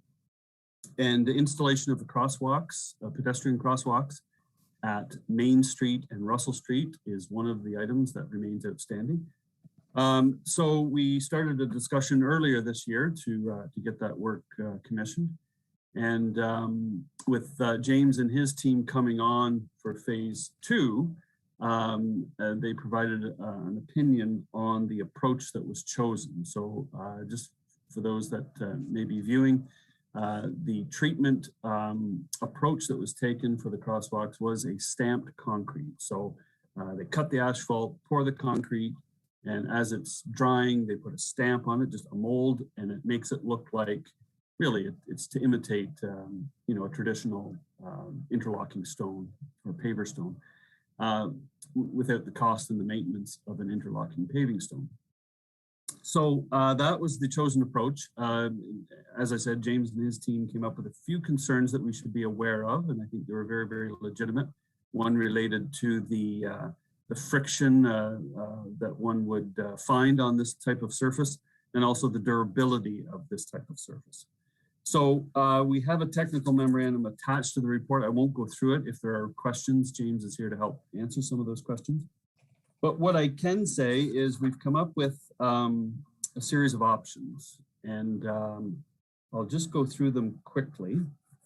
But first, I'll talk about what are we talking about? What intersections are we talking about? The original design called for concrete crosswalks at Main Street, all four legs of that intersection. Same thing at Russell Street. the pedestrian crosswalk at Church Street and the south leg of the Beckwith-Elmsley intersection. Now that's open for debate. If we're going to open that intersection up, perhaps there is an opportunity to do all 4 legs, but again, the scope of this work was not to go into the intersection until just moments ago. So we're basing it on 1 crossing at Beckwith and Elmsley. So the 5 options are essentially concrete stamped, as I just described. The other is to go with a more traditional approach where they just pour the concrete and then they broom finish it to give it a bit of texture. It provides a friction element as well. That's a fairly simple approach. The third option is to do the broom finish, as in option 2, but then come back a period of time later, usually about 2 months later, once the concrete is fully cured, and then sandblast certain segments of it, of the crosswalk, to provide a patterned finish and provides an extra level of grit or traction on those sandblasted sections. So those are the 3 concrete options. There are simpler options, and that's to simply leave the asphalt in place as it is, as it exists today, and either paint the surface with the ladder markings that we just saw. For bicycles, they'd be white for pedestrians. That's by far the simplest and the cheapest way to do it. And then a 5th option we threw in here, just to give you something to think about, is maintaining the asphalt, but putting what's called a thermoplastic marking on the asphalt.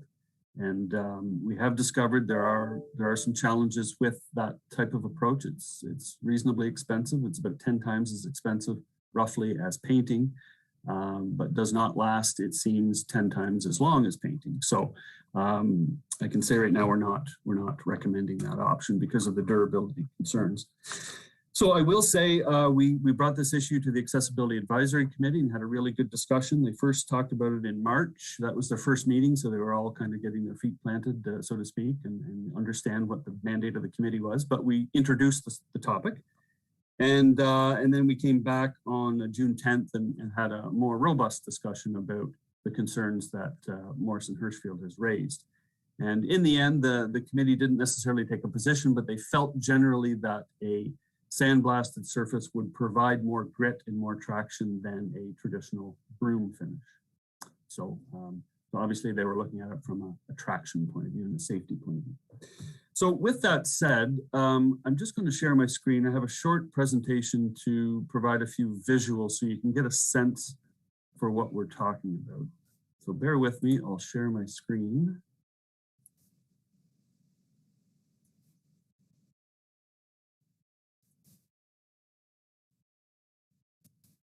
Okay, so assuming everyone can see this, we will go through. So option 1 is the stamped surface. We found an example of this. This is just down by the St. Lawrence River in Gananoque.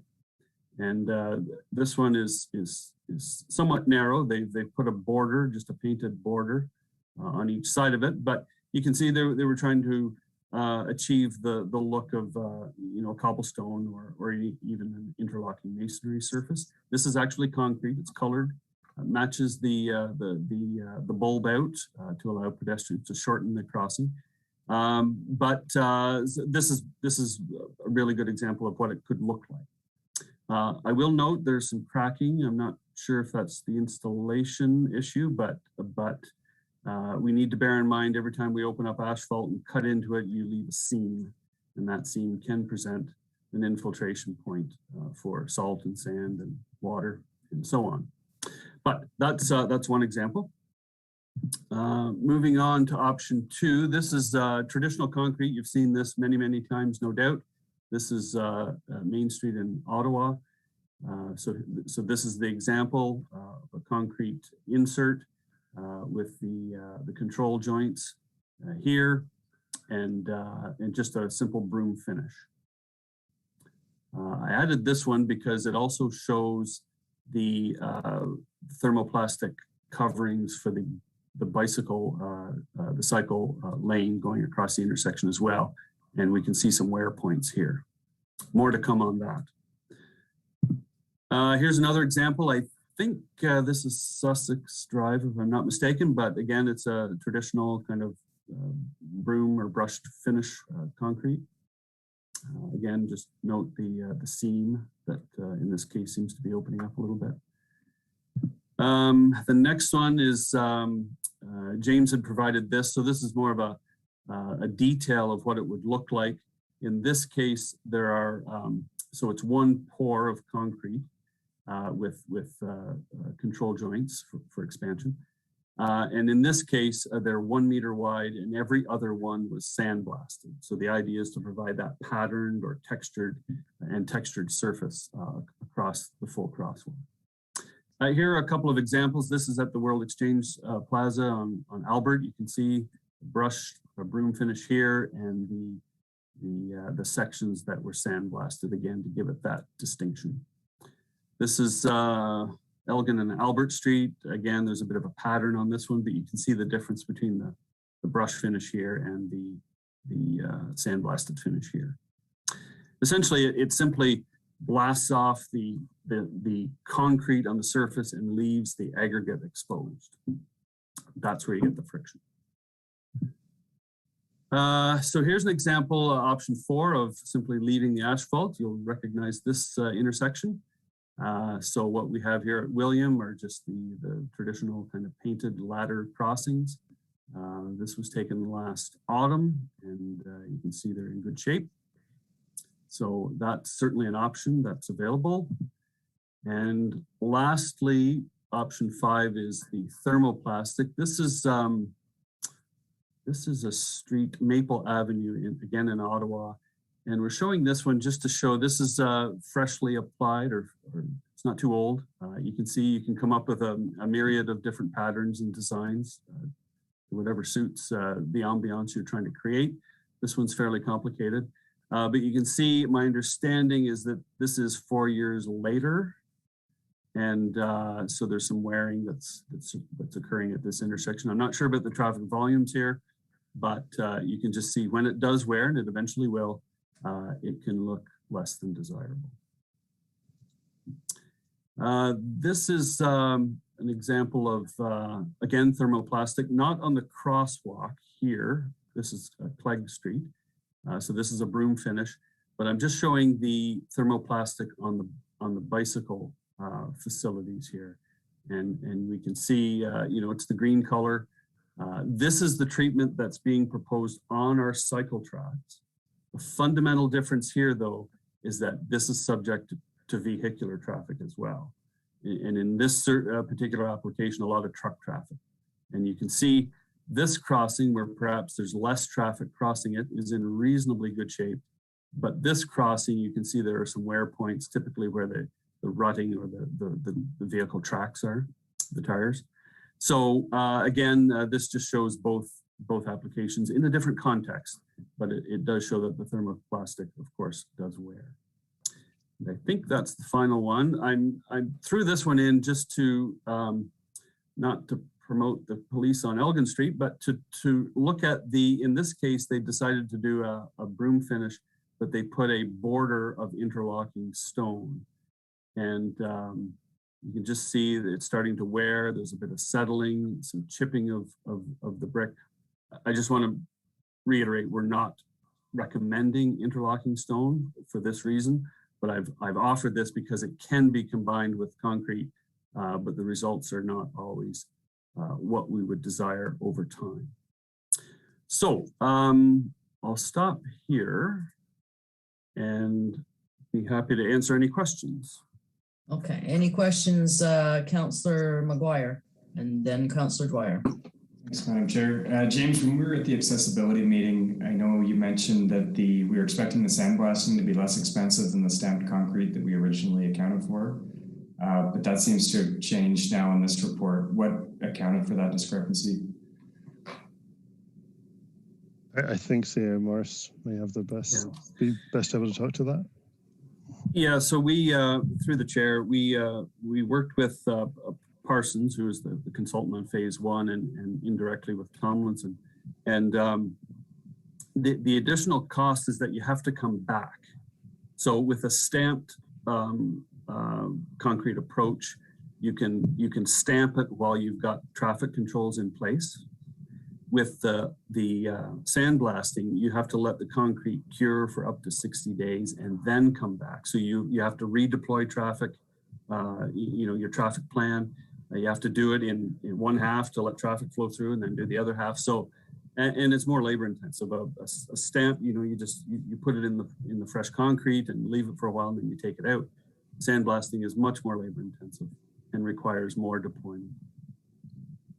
Okay, I think I'd love to see some opportunities, maybe if it was done in the middle of the night, or the same as we do the line painting, right? We paint all these lines across the street once a year. And I don't think anybody notices the traffic controls for that. So if we could find a disruptive way to do it.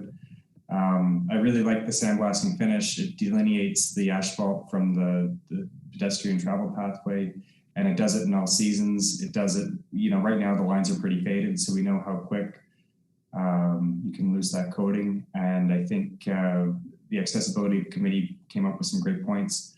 I'd like to see the alternation of it the same as the ladder crossing. So not quite a meter, more the narrow 30 centimeter alternating, just for that extra visual contrast. But that would be my first choice.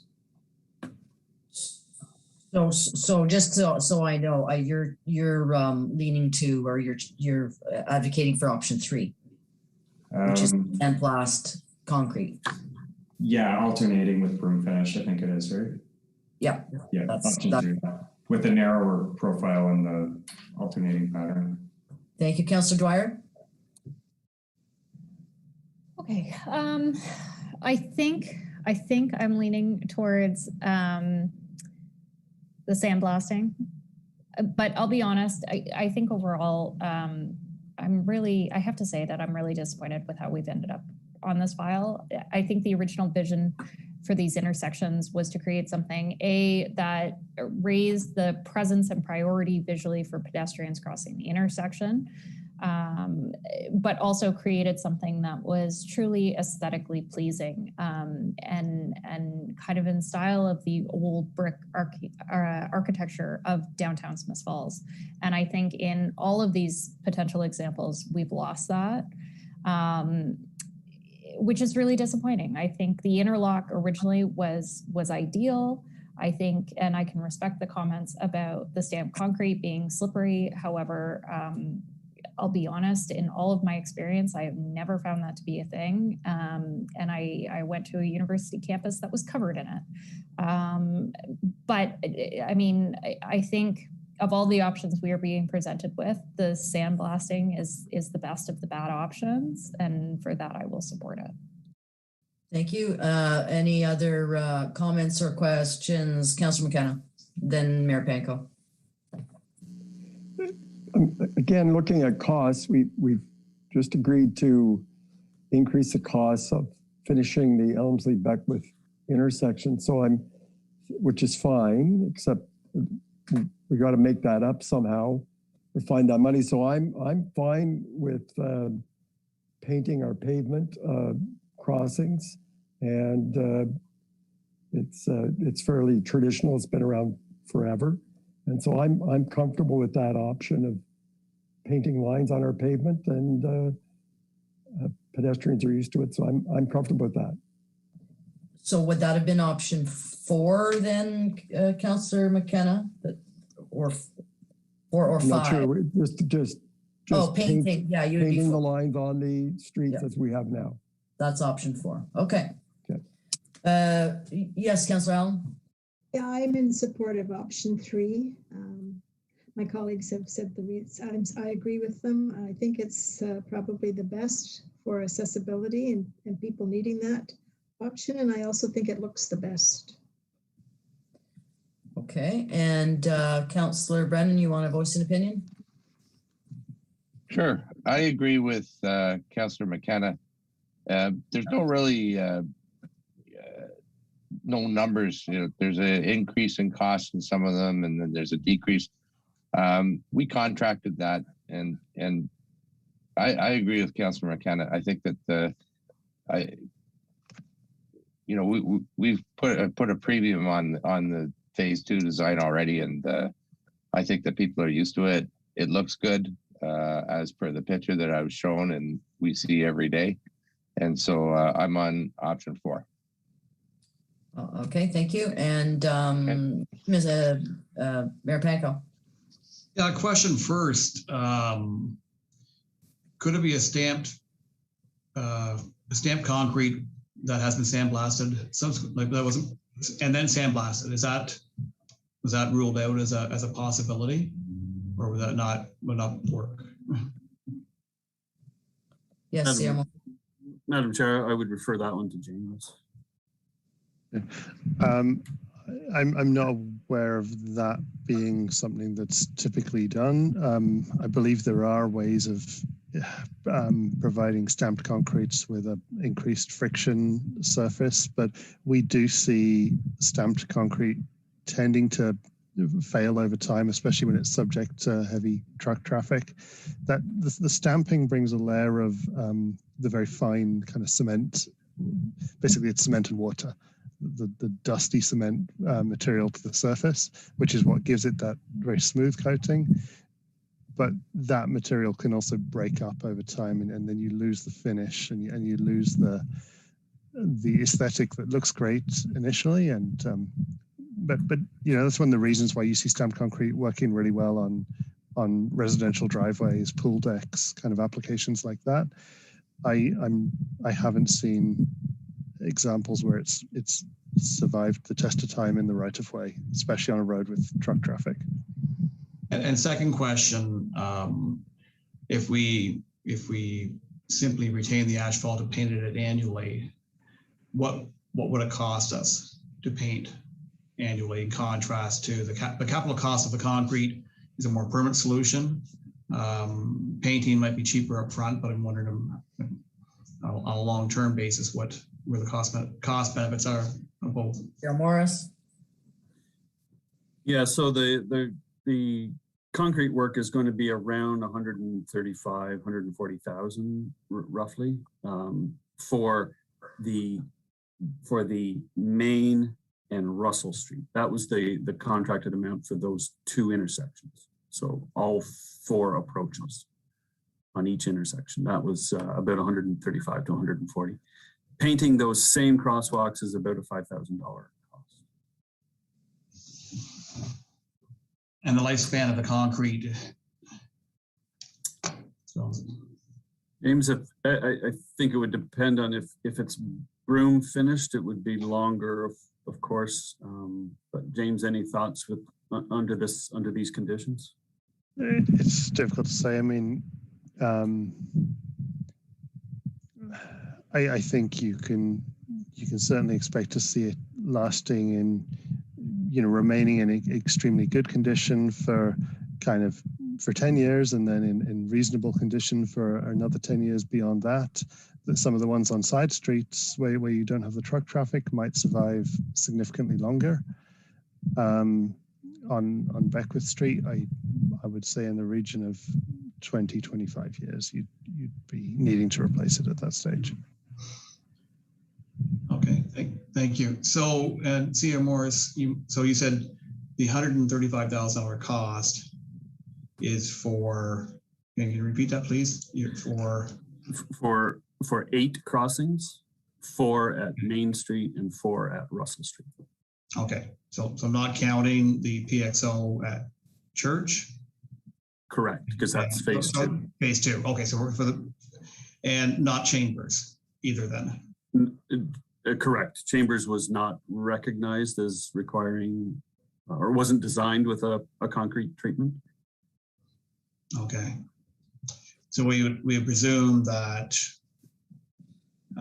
we've got 4 crossings at Elmsley and Beckwith alone, plus a single crossing at Church. So the cost there would be, I guess, probably somewhat less, I guess, than what it would be for Main and Russell. Yeah, so there would be an element of synergies in doing them all together, of course. But if you looked at 15,000 per crossing, that's roughly what it amounts to. Okay. Before we go, Mayor Panko, are you leaning towards one of the options? Good question, Madam Chair. Yeah, I'm going to go back to the options here. I believe it's option. No, I'll support option 3. Option 3. Okay. Before we go back, I see Councillor McGuire's got his hand up, but I'm going to have a little opinion too. Because it satisfies a couple of different things, I like option 2. We can go back and sandblast at any future time, the broom finish. So, but also what I have seen in my travels is that the sandblasting is the name of the street at either side of it, and it's only one panel that's sandblasted. That would be quite beautiful and quite add something more to the ambiance that Councillor Dwyer's talking about. It's very pretty, it's very attractive, and it gives not only a clue because the aggregate is exposed, but it also names the street that you're going to be walking on. So that's my idea, and if I have a vote, I would be doing it for option 2, which is the broom finish, which is somewhat less expensive than the sandblasting. So last comment, Mr. McGuire. Thanks, Madam Chair. And I think I didn't realize it, but I'm seeing a really good economic benefit to option 3 now, where if we're saying 20 to 30 year lifespan, 5,000 a year painting, well, 5,000 a year, it's 28 years, right? Returns. So this saves the disruption of having to go across and paint it. Yeah, I think, and I don't think that, I think that we have been really careful about how we're spending money on this. We've taken out the gateway feature, which is going to save some money, and we've been doing in phase 1 there was a lot of value engineering that went into it. So I think that we're being fiscally responsible with coming up with a great product here. So. Well, if I've understood everybody correctly, option 3 carries the day. If you want me to, I think we have 4 for 3. 2 for 4 and 1 for 2. So the straw vote would indicate that the sandblasted finish is the one that's being chosen. Okay. All right. So with that being said, staff has their direction that they need, and we will move on to 8.5 Heritage Conservation District report, and Senior Planner Granke is with us for that. Oh, wait a sec. I screwed that up. Active Transportation and our engineering technologist, Vanessa Bernicke, is with us for that. This is about the award of tender for the Active Transportation Plan. So thank you, Vanessa. Thank you. Good evening, Madam Chair and Council. Tonight, I will be presenting report 2021-073, award of RFP 20PW015 Active Transportation Plan. The purpose of this report is to obtain council approval for authorization to pass a bylaw to award the RFP to WISP Canada to complete an active transportation plan for the town of Smiths Falls. As part of our strategic plan 2019 to 2022 in the area of transportation networks, strategic priority number 3.3 asks to develop an active transportation plan and complete streets policy. The initiative aims to set policy that will guide in the development and enhancement of active transportation networks serving walking and cycling. The active transportation plan will provide the foundation for improved commuting options to and from work, school, shops, and running errands. The plan will also support healthy living, tourism through connections that promote increased recreational walking, cycling, and hiking. The AT plan will also provide information and background on the economic, health, and environmental benefits to a community as part of the overall rollout of this study. Key outcomes from the AT plan will also inform future policy work and service level changes that will integrate the official plan, Parks and Recreation Master Plan, Accessibility Plan, and the Asset Management Plan. The town received 5 submissions that were all assessed through the review process defined in the RFP based on a point rating system. The top 2 submissions, Parsons and West Canada, were interviewed and provided time to present their objectives, understanding the assignment, methodology, and key deliverables to assist in the selection of the top ranked proposal. Based on the submission and their presentation, WISP Canada achieved the highest overall score. The 2021 capital budget allowance for the active transportation plan is $30,000.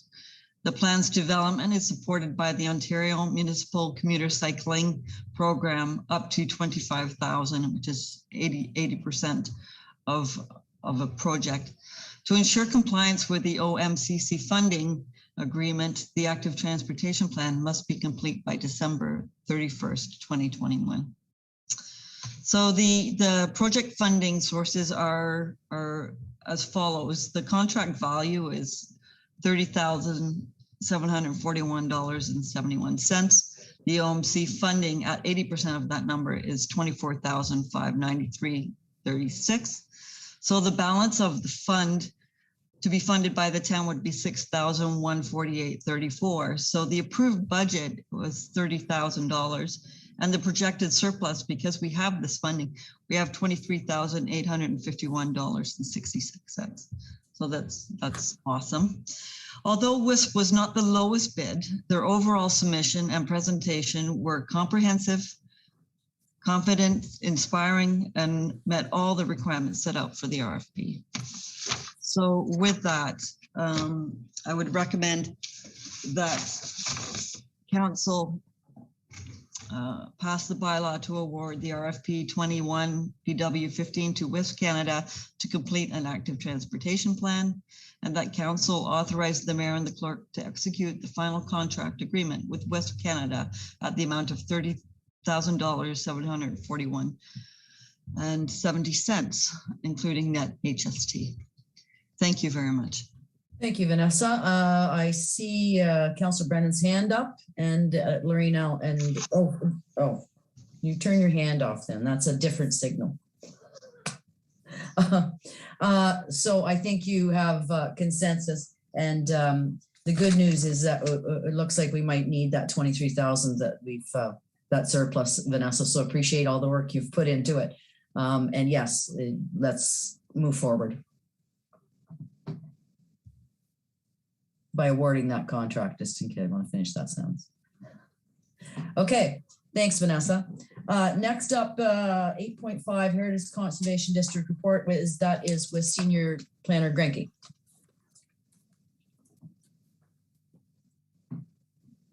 Good evening, Council. I'm just presenting the report on the Heritage Conservation District. So in May, Committee of the Whole heard a delegation from Tony Humphrey of the Municipal Heritage Committee seeking council support to initiate a Heritage Conservation District process this year. The MHC's role, among many, is to advise council on statutory and non-statutory ways in which heritage resources can be conserved and heritage can be promoted within the town. While the MHC has been advising council on the designation of heritage properties from time to time, as provided in Part 4 of the Heritage Act, the committee has also considered how we can look at heritage on a neighborhood scale, and namely how structures, streetscapes, view sheds, and landscapes tell the story of a place. So this has been done through non-statutory as well as statutory processes, and culminated in the discussion on the tools available to municipalities under Part 5 of the Heritage Act to identify, designate, and protect heritage districts. Following Mr. Humphrey's presentation, staff were directed to bring forward a report that outlines at a high level what a heritage conservation district is there for and how it is established. The MHC, in my estimation, was not looking at this to essentially mimic similar processes undertaken in other communities, but look at a positive Maiden Smith Falls initiative that explores the local context and unique history of this guided development of our downtown. part of a philosophy behind a heritage conservation district is recognizing that while the buildings within the area may not be worthy of consideration individually, they could, if protected as a group, provide an important heritage resource of value to the community and to the province. There's a total of 134 heritage conservation districts in Ontario. Most of them are centered around traditional main streets in small towns as well as larger cities. But then there's also HCDs covering heritage or residential neighborhoods, rural areas, and various other features.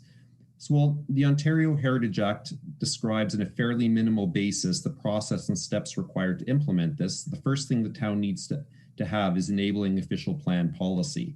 In this case, ROP does authorize us to explore this process, and it does so on a pretty broad basis in order to allow council, in consultation with the MHC and community, to identify what's important to the community and where we want to zero in on. While the MHC was looking at the downtown core for the HCD, there's nothing in legislation that would require us to do downtown. We can look anywhere if that's been identified. There's 2 steps required to designate a heritage conservation district. The first is an area study, which examines the history of the area and its buildings and structures. The study makes recommendations as to whether the area should be designated as a district and what its boundaries should be. The study would examine the character and appearance of the area, including buildings within it, structures, and other property features, and consider and recommend objectives of designation and content, and recommend changes to the official plan and municipal bylaws, including zoning bylaws.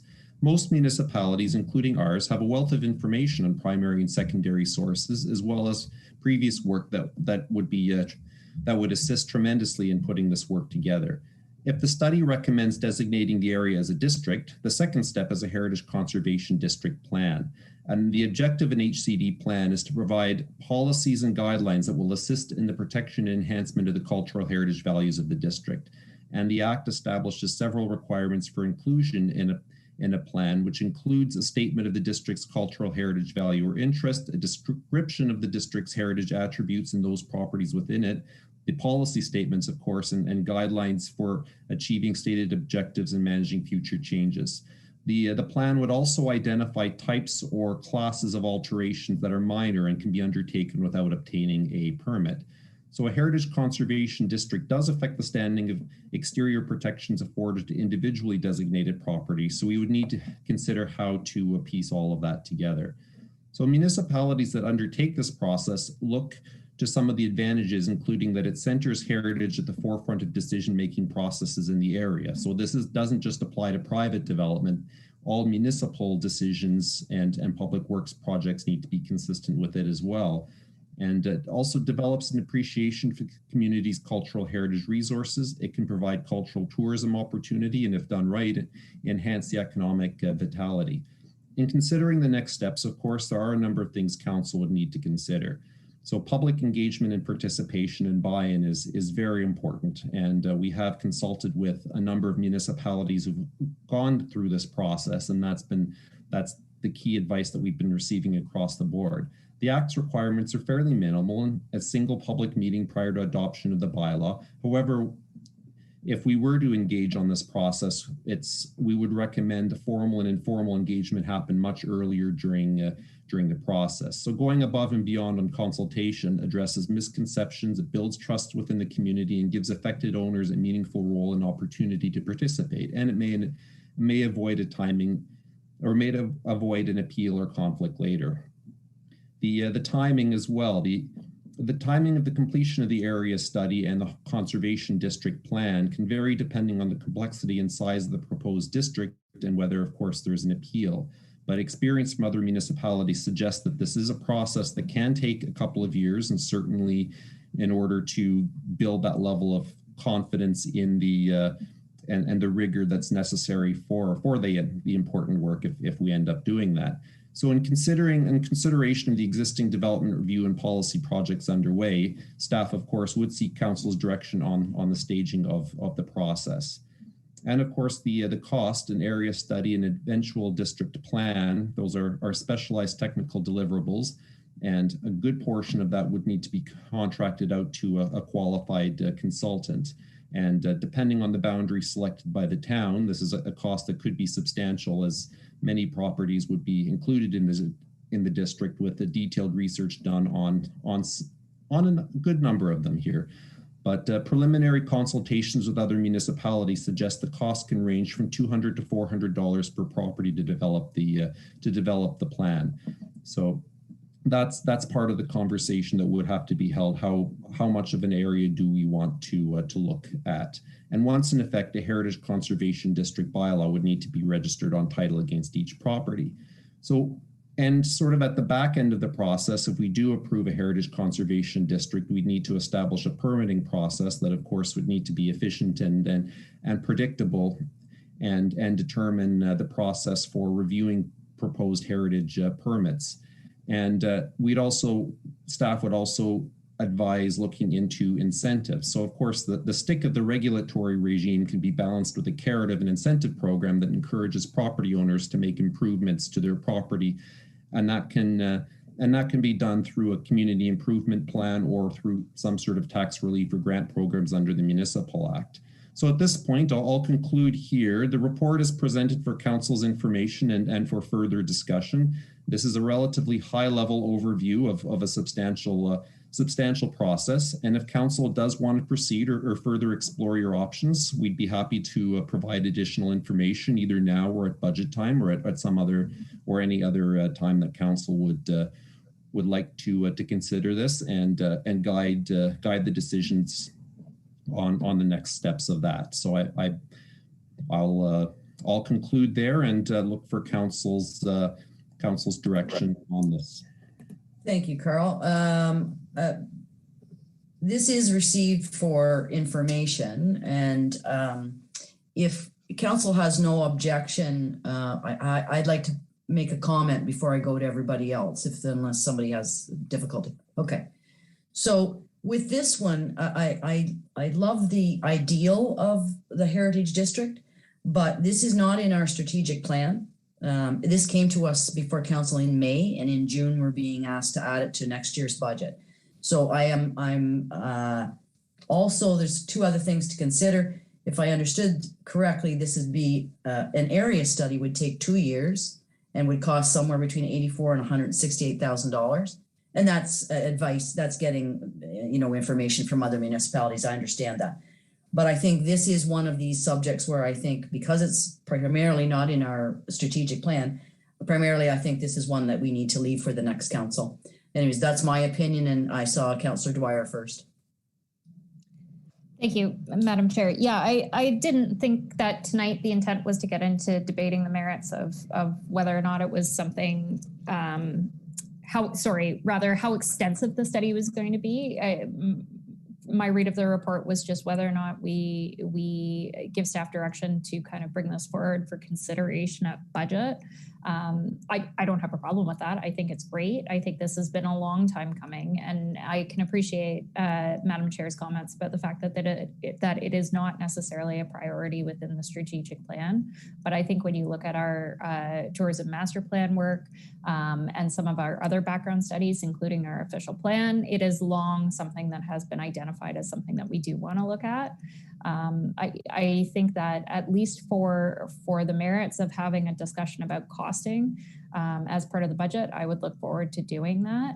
And you know what? I know that there's lots of university students who have done studies like this in the past, and I think perhaps it's something that we could approach one of the local planning schools or the Heritage Conservation Program at Carleton University to find out whether or not they could provide some technical assistance to doing at least the inventory work as a make work project. And quite frankly, the advisors at most of the programs are people who do this as a profession anyways, so they lean on those students for assistance. So I think that there's some cost savings that we could discuss at a later time, but I do look forward to having this come forward at budget.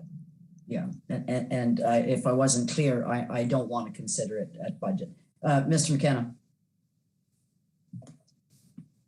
Yeah, thank you, Madam Chair. I'm agnostic on heritage conservation districts, and I appreciate the background Mr. Grenke has given us, and that's enough for me. It's not in our plan. Our staff are literally overwhelmed with the work they have before them, and adding this, even putting any effort into this now or before the end of the term of a council, I wouldn't support. Okay, Councilor McGuire. Thanks, Madam Chair. And yeah, I do acknowledge that it's not a bullet point in the strategic plan, but I think at the strategy at a glance on the vision page, we've got 10 points there, and we've got building a diverse economy with a strong business sector. We know heritage conservation districts are an economic development tool. Creating healthy communities with quality of life for residents. You know, how can you not walk down the street and enjoy all of those features that make our downtown unique and special? Investing in our infrastructure to keep pace with needs. Part of that is that we need to know what we have. We need to know what our assets are to be able to spend our money effectively. Redeveloping our waterfront and downtown, preserving and enhancing our heritage building and services is point number 6. So that over half of those points are covered in the vision.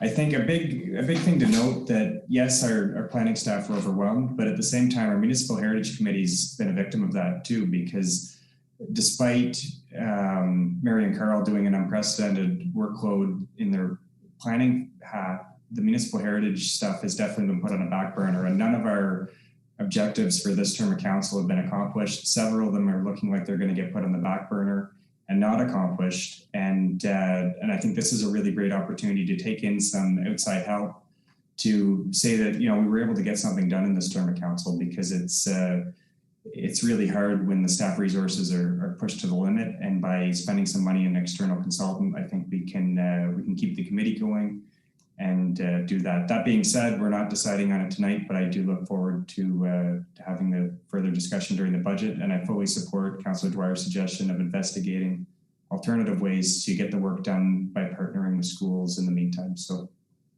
thank you, Councillor Brennan. Yeah, I'm not going to talk about this tonight. I mean, we're 3 hours in, and my brain's mush.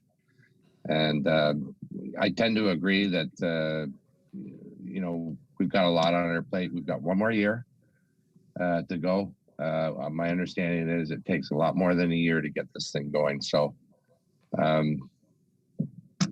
you can bring it back at budget, but I don't think I'll be there. But I'm happy to talk about it at a later date. Okay, and Mr. Panko, oh, sorry, Councillor Allen. Yep. I won't waste time by saying the same things that Councillor Dwyer and Councillor McGuire did.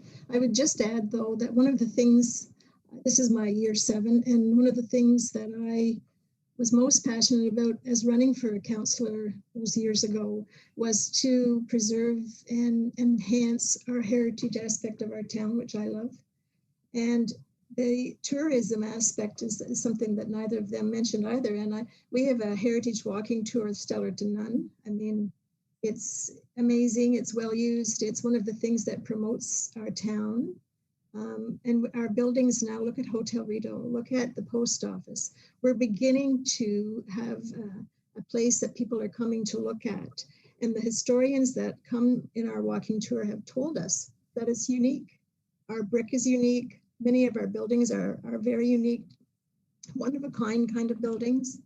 I'm happy to talk about it at budget or anytime, but I think it should be a priority. And I think it's enhancing our strategic plan as part of all parts of our strategic plan. Yeah, and again, no one should be mistaken about whether we can, whether my opinion or someone else's. Of course, we want to protect our heritage resource. We've already lost too many. I am in favor of moving forward with this, but not in this term of council. Okay, Mr. Panko, did you have a comment? Yeah, I will support the suggestion that this be added to budget discussions for 2022. Okay, then that's the direction. Add it to the budget discussion. We can. I'm sure we're gonna discuss this more when we get to that. So thank you, Mr. Grenke, for the information, and we'll be talking about this again when we roll around to budgets. Okay, with that being said, 8.6, 142, don't go anywhere, Mr. Grenke, because this is yours as well. the encroachment at 140 to 142 Beckwith North. Thank you, Madam Chair. I'll keep this very brief. This is we have a request from the solicitor of representing the buyer of a property on Beckwith Street that we formalize an existing and very, very long-standing encroachment of the front of that building onto the municipal road allowance. There's probably way more of these situations in the town than we know of, but this is one of these. It has been identified, and the process that we normally follow in this case is to enter into an agreement with them, recognizing that the encroachment can continue to exist so long as we don't need the road. We are working with our insurance providers on some language with respect to insurance provisions, but our recommendation is that we endorse this and adopt a bylaw authorizing the execution agreement. And I assume everybody's read the report, and so they know what we're talking about. And yes, it looks like, Carl, you have your direction to go ahead. We support your recommendation. So we're moving on to 8.7, and I will ask a question. I think we gave instruction the last time to bring this back to us when the provincial government gave the go-ahead. So I think, if I'm not mistaken, we are not expecting to make any decision about returning to in-person meetings until that happens. Correct. Okay. We promised that we'd be bringing it forward in late June. So as this is the last meeting, yeah, I brought it forward. However, the recommendation is that we maintain this platform until we can all, until we enter stage 3, and we'll bring it back to council and until we can safely enter the council chambers for staff and council members. Thank you, Director Costello. Okay, before we end this committee of the whole, we have 8.8 Lanark County Climate Action Committees with Deputy Clerk Bennett. Just quickly, I sent. Sorry, I've missed something from Councillor Dwyer. Thank you. Sorry, Madam Chair. I'd actually move that we defer this item to a future meeting. Sure. I think that there's value in getting confirmation from the Rideau Environmental Action League as to whether or not they have any interest in participating in this. And we don't have final conclusive comment from them. So perhaps we postpone.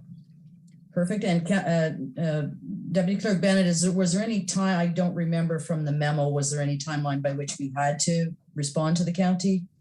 No, my understanding is the county would like to get this rolling, and they are waiting on the town of Smith Falls for appointees. So sooner the better. Well, they can wait for another couple of weeks, can't they? I see CEO Morris and Mr. McKenna have their hands up. Yeah, I can advise that the group has had their first meeting, and so they're waiting for our representative. But having said that, I don't think there's a rush. But I just wanted to offer that the group has started. Okay, and Mr. McKenna, do you have comment?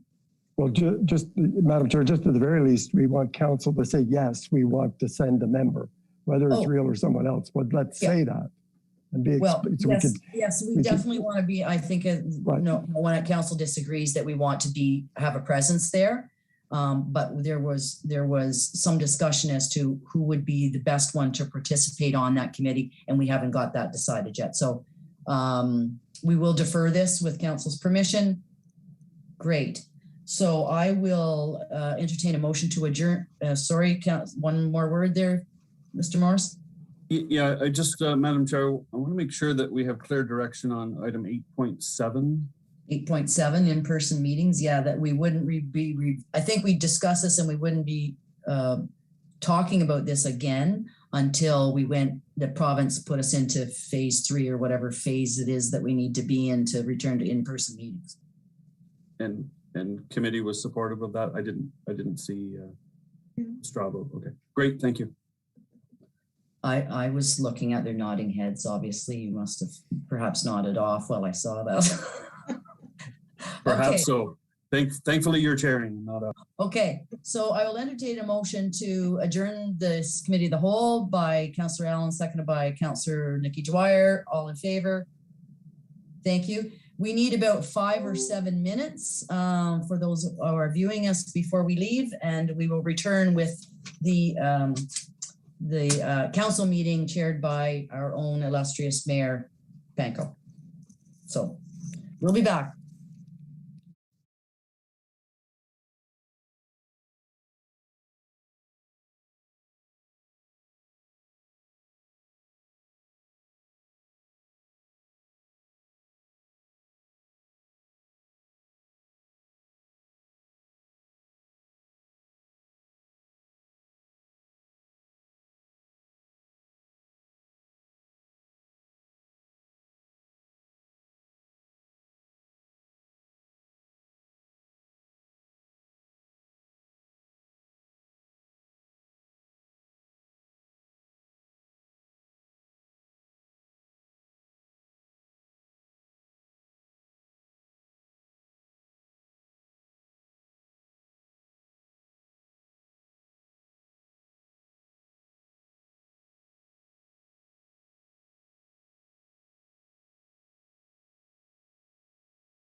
Welcome back, everyone, to this special meeting of Smiths Falls Town Council for Monday, June 28th. We thank you for your patience this evening.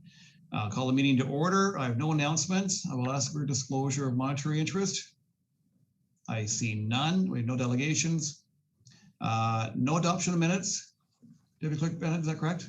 That's correct. Okay. I assume no reports this evening, considering the hour. Oh, Councillor Allen. I know. I just want to let people know that the library, as of July 5th, Monday, July 5th, will be open to visitors, 30 visitors at a time. I just thought the public have been waiting for that. Monday to Thursday, 1 to 8, Friday, 10 to 5, Saturday, 10 to 4:30. Great, thank you. A lot of people excited to hear that news. We have one bylaw this evening with Councillor McKenna. Yes, Your Worship, moved by myself and seconded by Councillor Alfred, that a bylaw to authorize execution of an encroachment agreement with Adam Fulman and Chesley Corrigan, respecting the property known as 140, 142 Beckwith, be received and read a first time and taken as read a second time. Thank you. Moved by Councillor McKenna, second by Councillor Alford, that a bylaw to authorize execution of an encroachment agreement with Adam Fulman and Chelsea Corrigan, respecting the property known as 140 to 142 Beckwith, be received and read a first time and taken as read a second time. All in favor? That's carried. Discussion, Councillor McKenna? Yes, this house was over 100 years old, and at the time, the porch encroached upon municipal property by a few centimeters, and it's been that way for over 100 years. And in the recent sale of the property, this was brought to the attention.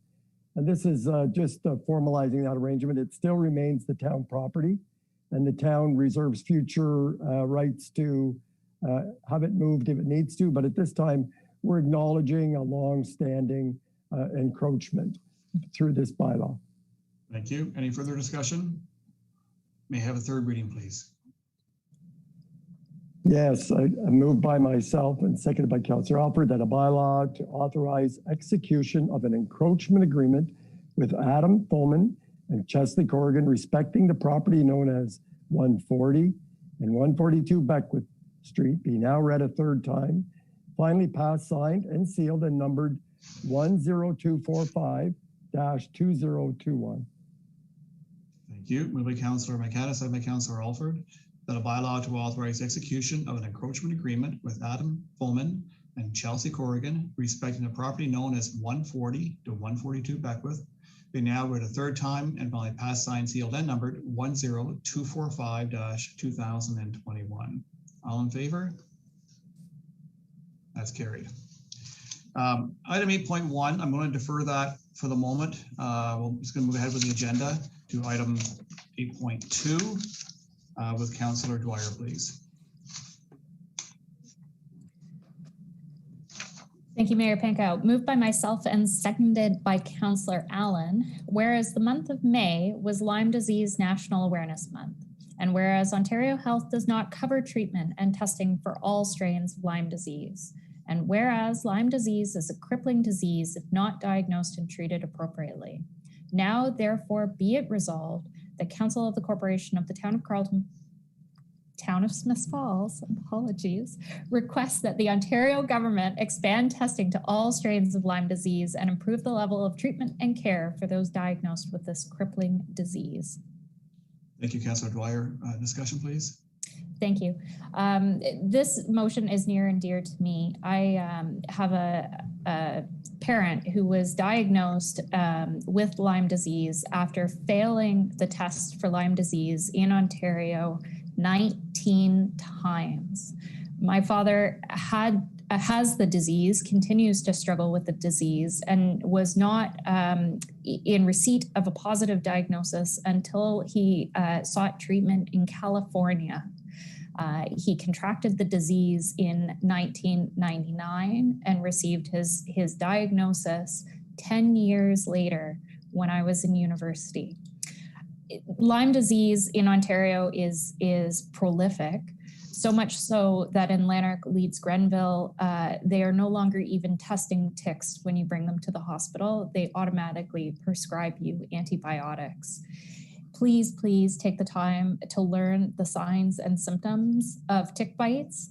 Whether or not the tick has embedded within you or not should not make a difference. Seek medical attention immediately so that you too can get treatment in a prompt fashion and forego the long-lasting impacts of Lyme disease. Thank you, Councillor Dwyer. It really hits home sometimes. Councillor Brennan, do you have a further comment? I just want to say that happy to support this, and I'm sorry for Councillor Dwyer's dad. I think that also it might be helpful to have a representative from the health unit come and talk to us about this problem in our county and further bring awareness to our citizens of the implications of Lyme disease. I think that'd be a great idea. Great point. Thank you, Councillor Brennan. I'll bring the motion. Move by Councillor Dwyer, second by Councillor Allen. Whereas the month of May was Lyme Disease National Awareness Month, and whereas Ontario Health does not cover treatment and testing for all strains of Lyme disease, and whereas Lyme disease is a crippling disease if not diagnosed and treated appropriately. Now therefore be resolved that the Council of the Corporation of Town of Smith Falls requests that the Ontario government expand testing to all strains of Lyme disease and improve the level of treatment and care for those diagnosed with this crippling disease. All in favor? That's carried. Thank you. Item 8.3, Councillor Brennan. Thank you. Moved by myself, seconded by Councillor Dwyer, that the Council of the Corporation of the Town of Smith Falls award request for proposal 21PW015 active transportation plan to WSP Canada in the amount of $30,000, $741.70. And further, that the mayor and clerk be authorized to execute the contract agreement. Thank you. Discussion, Councillor Brennan? Yes, this is long awaited and part of our strategic plan. And it affects what we're going to be talking about for many years to come, and accessibility, pedestrian movement, traffic movement, and everything else. We are fortunate that we allocated $30,000, and I think that we got some 28,000 from the province. So this is really coming in under budget in the tune of over $20,000, and it's much needed and anticipated. Thank you. Any further discussion? It's moved by Councillor Brennan, second by Councillor Dwyer. The Council of the Corporation of Town of Smith Falls award request for proposal 21-PW-015 active transportation plan to WSP Canada in the amount of $30,741.70, including HST. And further, the mayor and clerk be authorized to execute the contract agreement. All in favor? That's carried. We'll go to item 8.4, and then we'll circle back and do 8.1. So Councillor McGuire, 8.4, please. Thank you, Your Worship. Moved by myself and seconded by Councillor Allen that the Council of the Corporation of the Town of Smith Falls support option 3, sandblast finish for the Beckwith Street concrete crosswalk treatments under phase 1 and phase 2. Thank you, Councillor McGuire. Discussion, please. Yeah, so this was debated tonight. It's been approved by our accessibility committee. I think there's 3 main benefits to it. One is that we anticipated doing something like this in the original design that's been modified because of deficiencies with the stamped concrete design. This is going to be an alternating sandblasted broom finish that'll imitate the painted crosswalk. It's going to save the painting, and over the lifespan of the crosswalks, it's going to be, could be more cost effective if they last 30 years.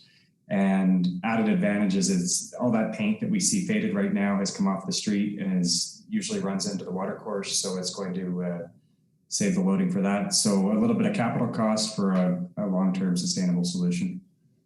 Thank you. Any further discussion? Okay. It is moved by Councillor McGuire, seconded by Councillor Allen.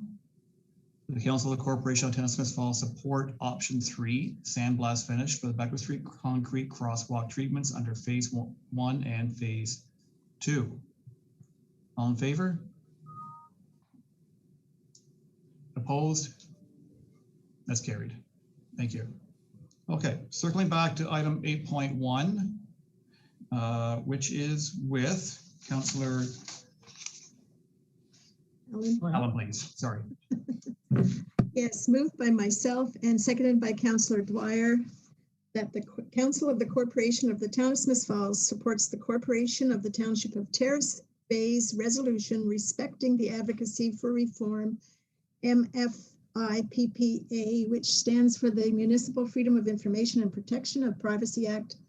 And this is a very old document. It had a lot of the things in it, for instance, things like utilization and storage of records. Well, we don't do that anymore. And antiquated technology and so forth. So we like their resolution and we give it full support, and we're going to have it now as one of ours. Great, thank you. Any further discussion? Okay, moved by Councillor Allen, second by Councillor Dwyer. The Council of the Corporation of the Town of Smith Falls supports the Corporation of the Township of Terrace Bay's resolution, respect the advocacy for reform for the MFI PPA. All in favor? That's carried. Thank you. Inquiries or announcements? You see nothing. Motion for adjournment. Councillor Alford, please. Oh, Councillor Allen, sorry, you have something? I just had I can defer it till next time. I had the historic, the whatever it's called at the end, where we're trying to guess something. Oh, the trivia. Okay. Yeah, considering the hour, we'll. I think we're all too tired for that, Councillor Allen. No one has an answer for you, Lorraine, tonight. That's good. No. Okay. Let's just go Habs, go. Sure, you keep that. Okay, Councillor Alford, motion for adjournment, please. Thank you. Your worship, moved by myself, seconded by Councillor McGuire, that this council adjourns proceedings at 8:23 and stands so adjourned until the next duly called meeting of council. Thank you. It's moved by Councillor Alford, second by Councillor McGuire. This council will adjourn its proceedings at 8:23 p.m. and stands so adjourned until the next duly called meeting of council. All in favor? Any Habs fans here? No. Let's go. Okay, good night, everyone. Go Habs, go. Good night.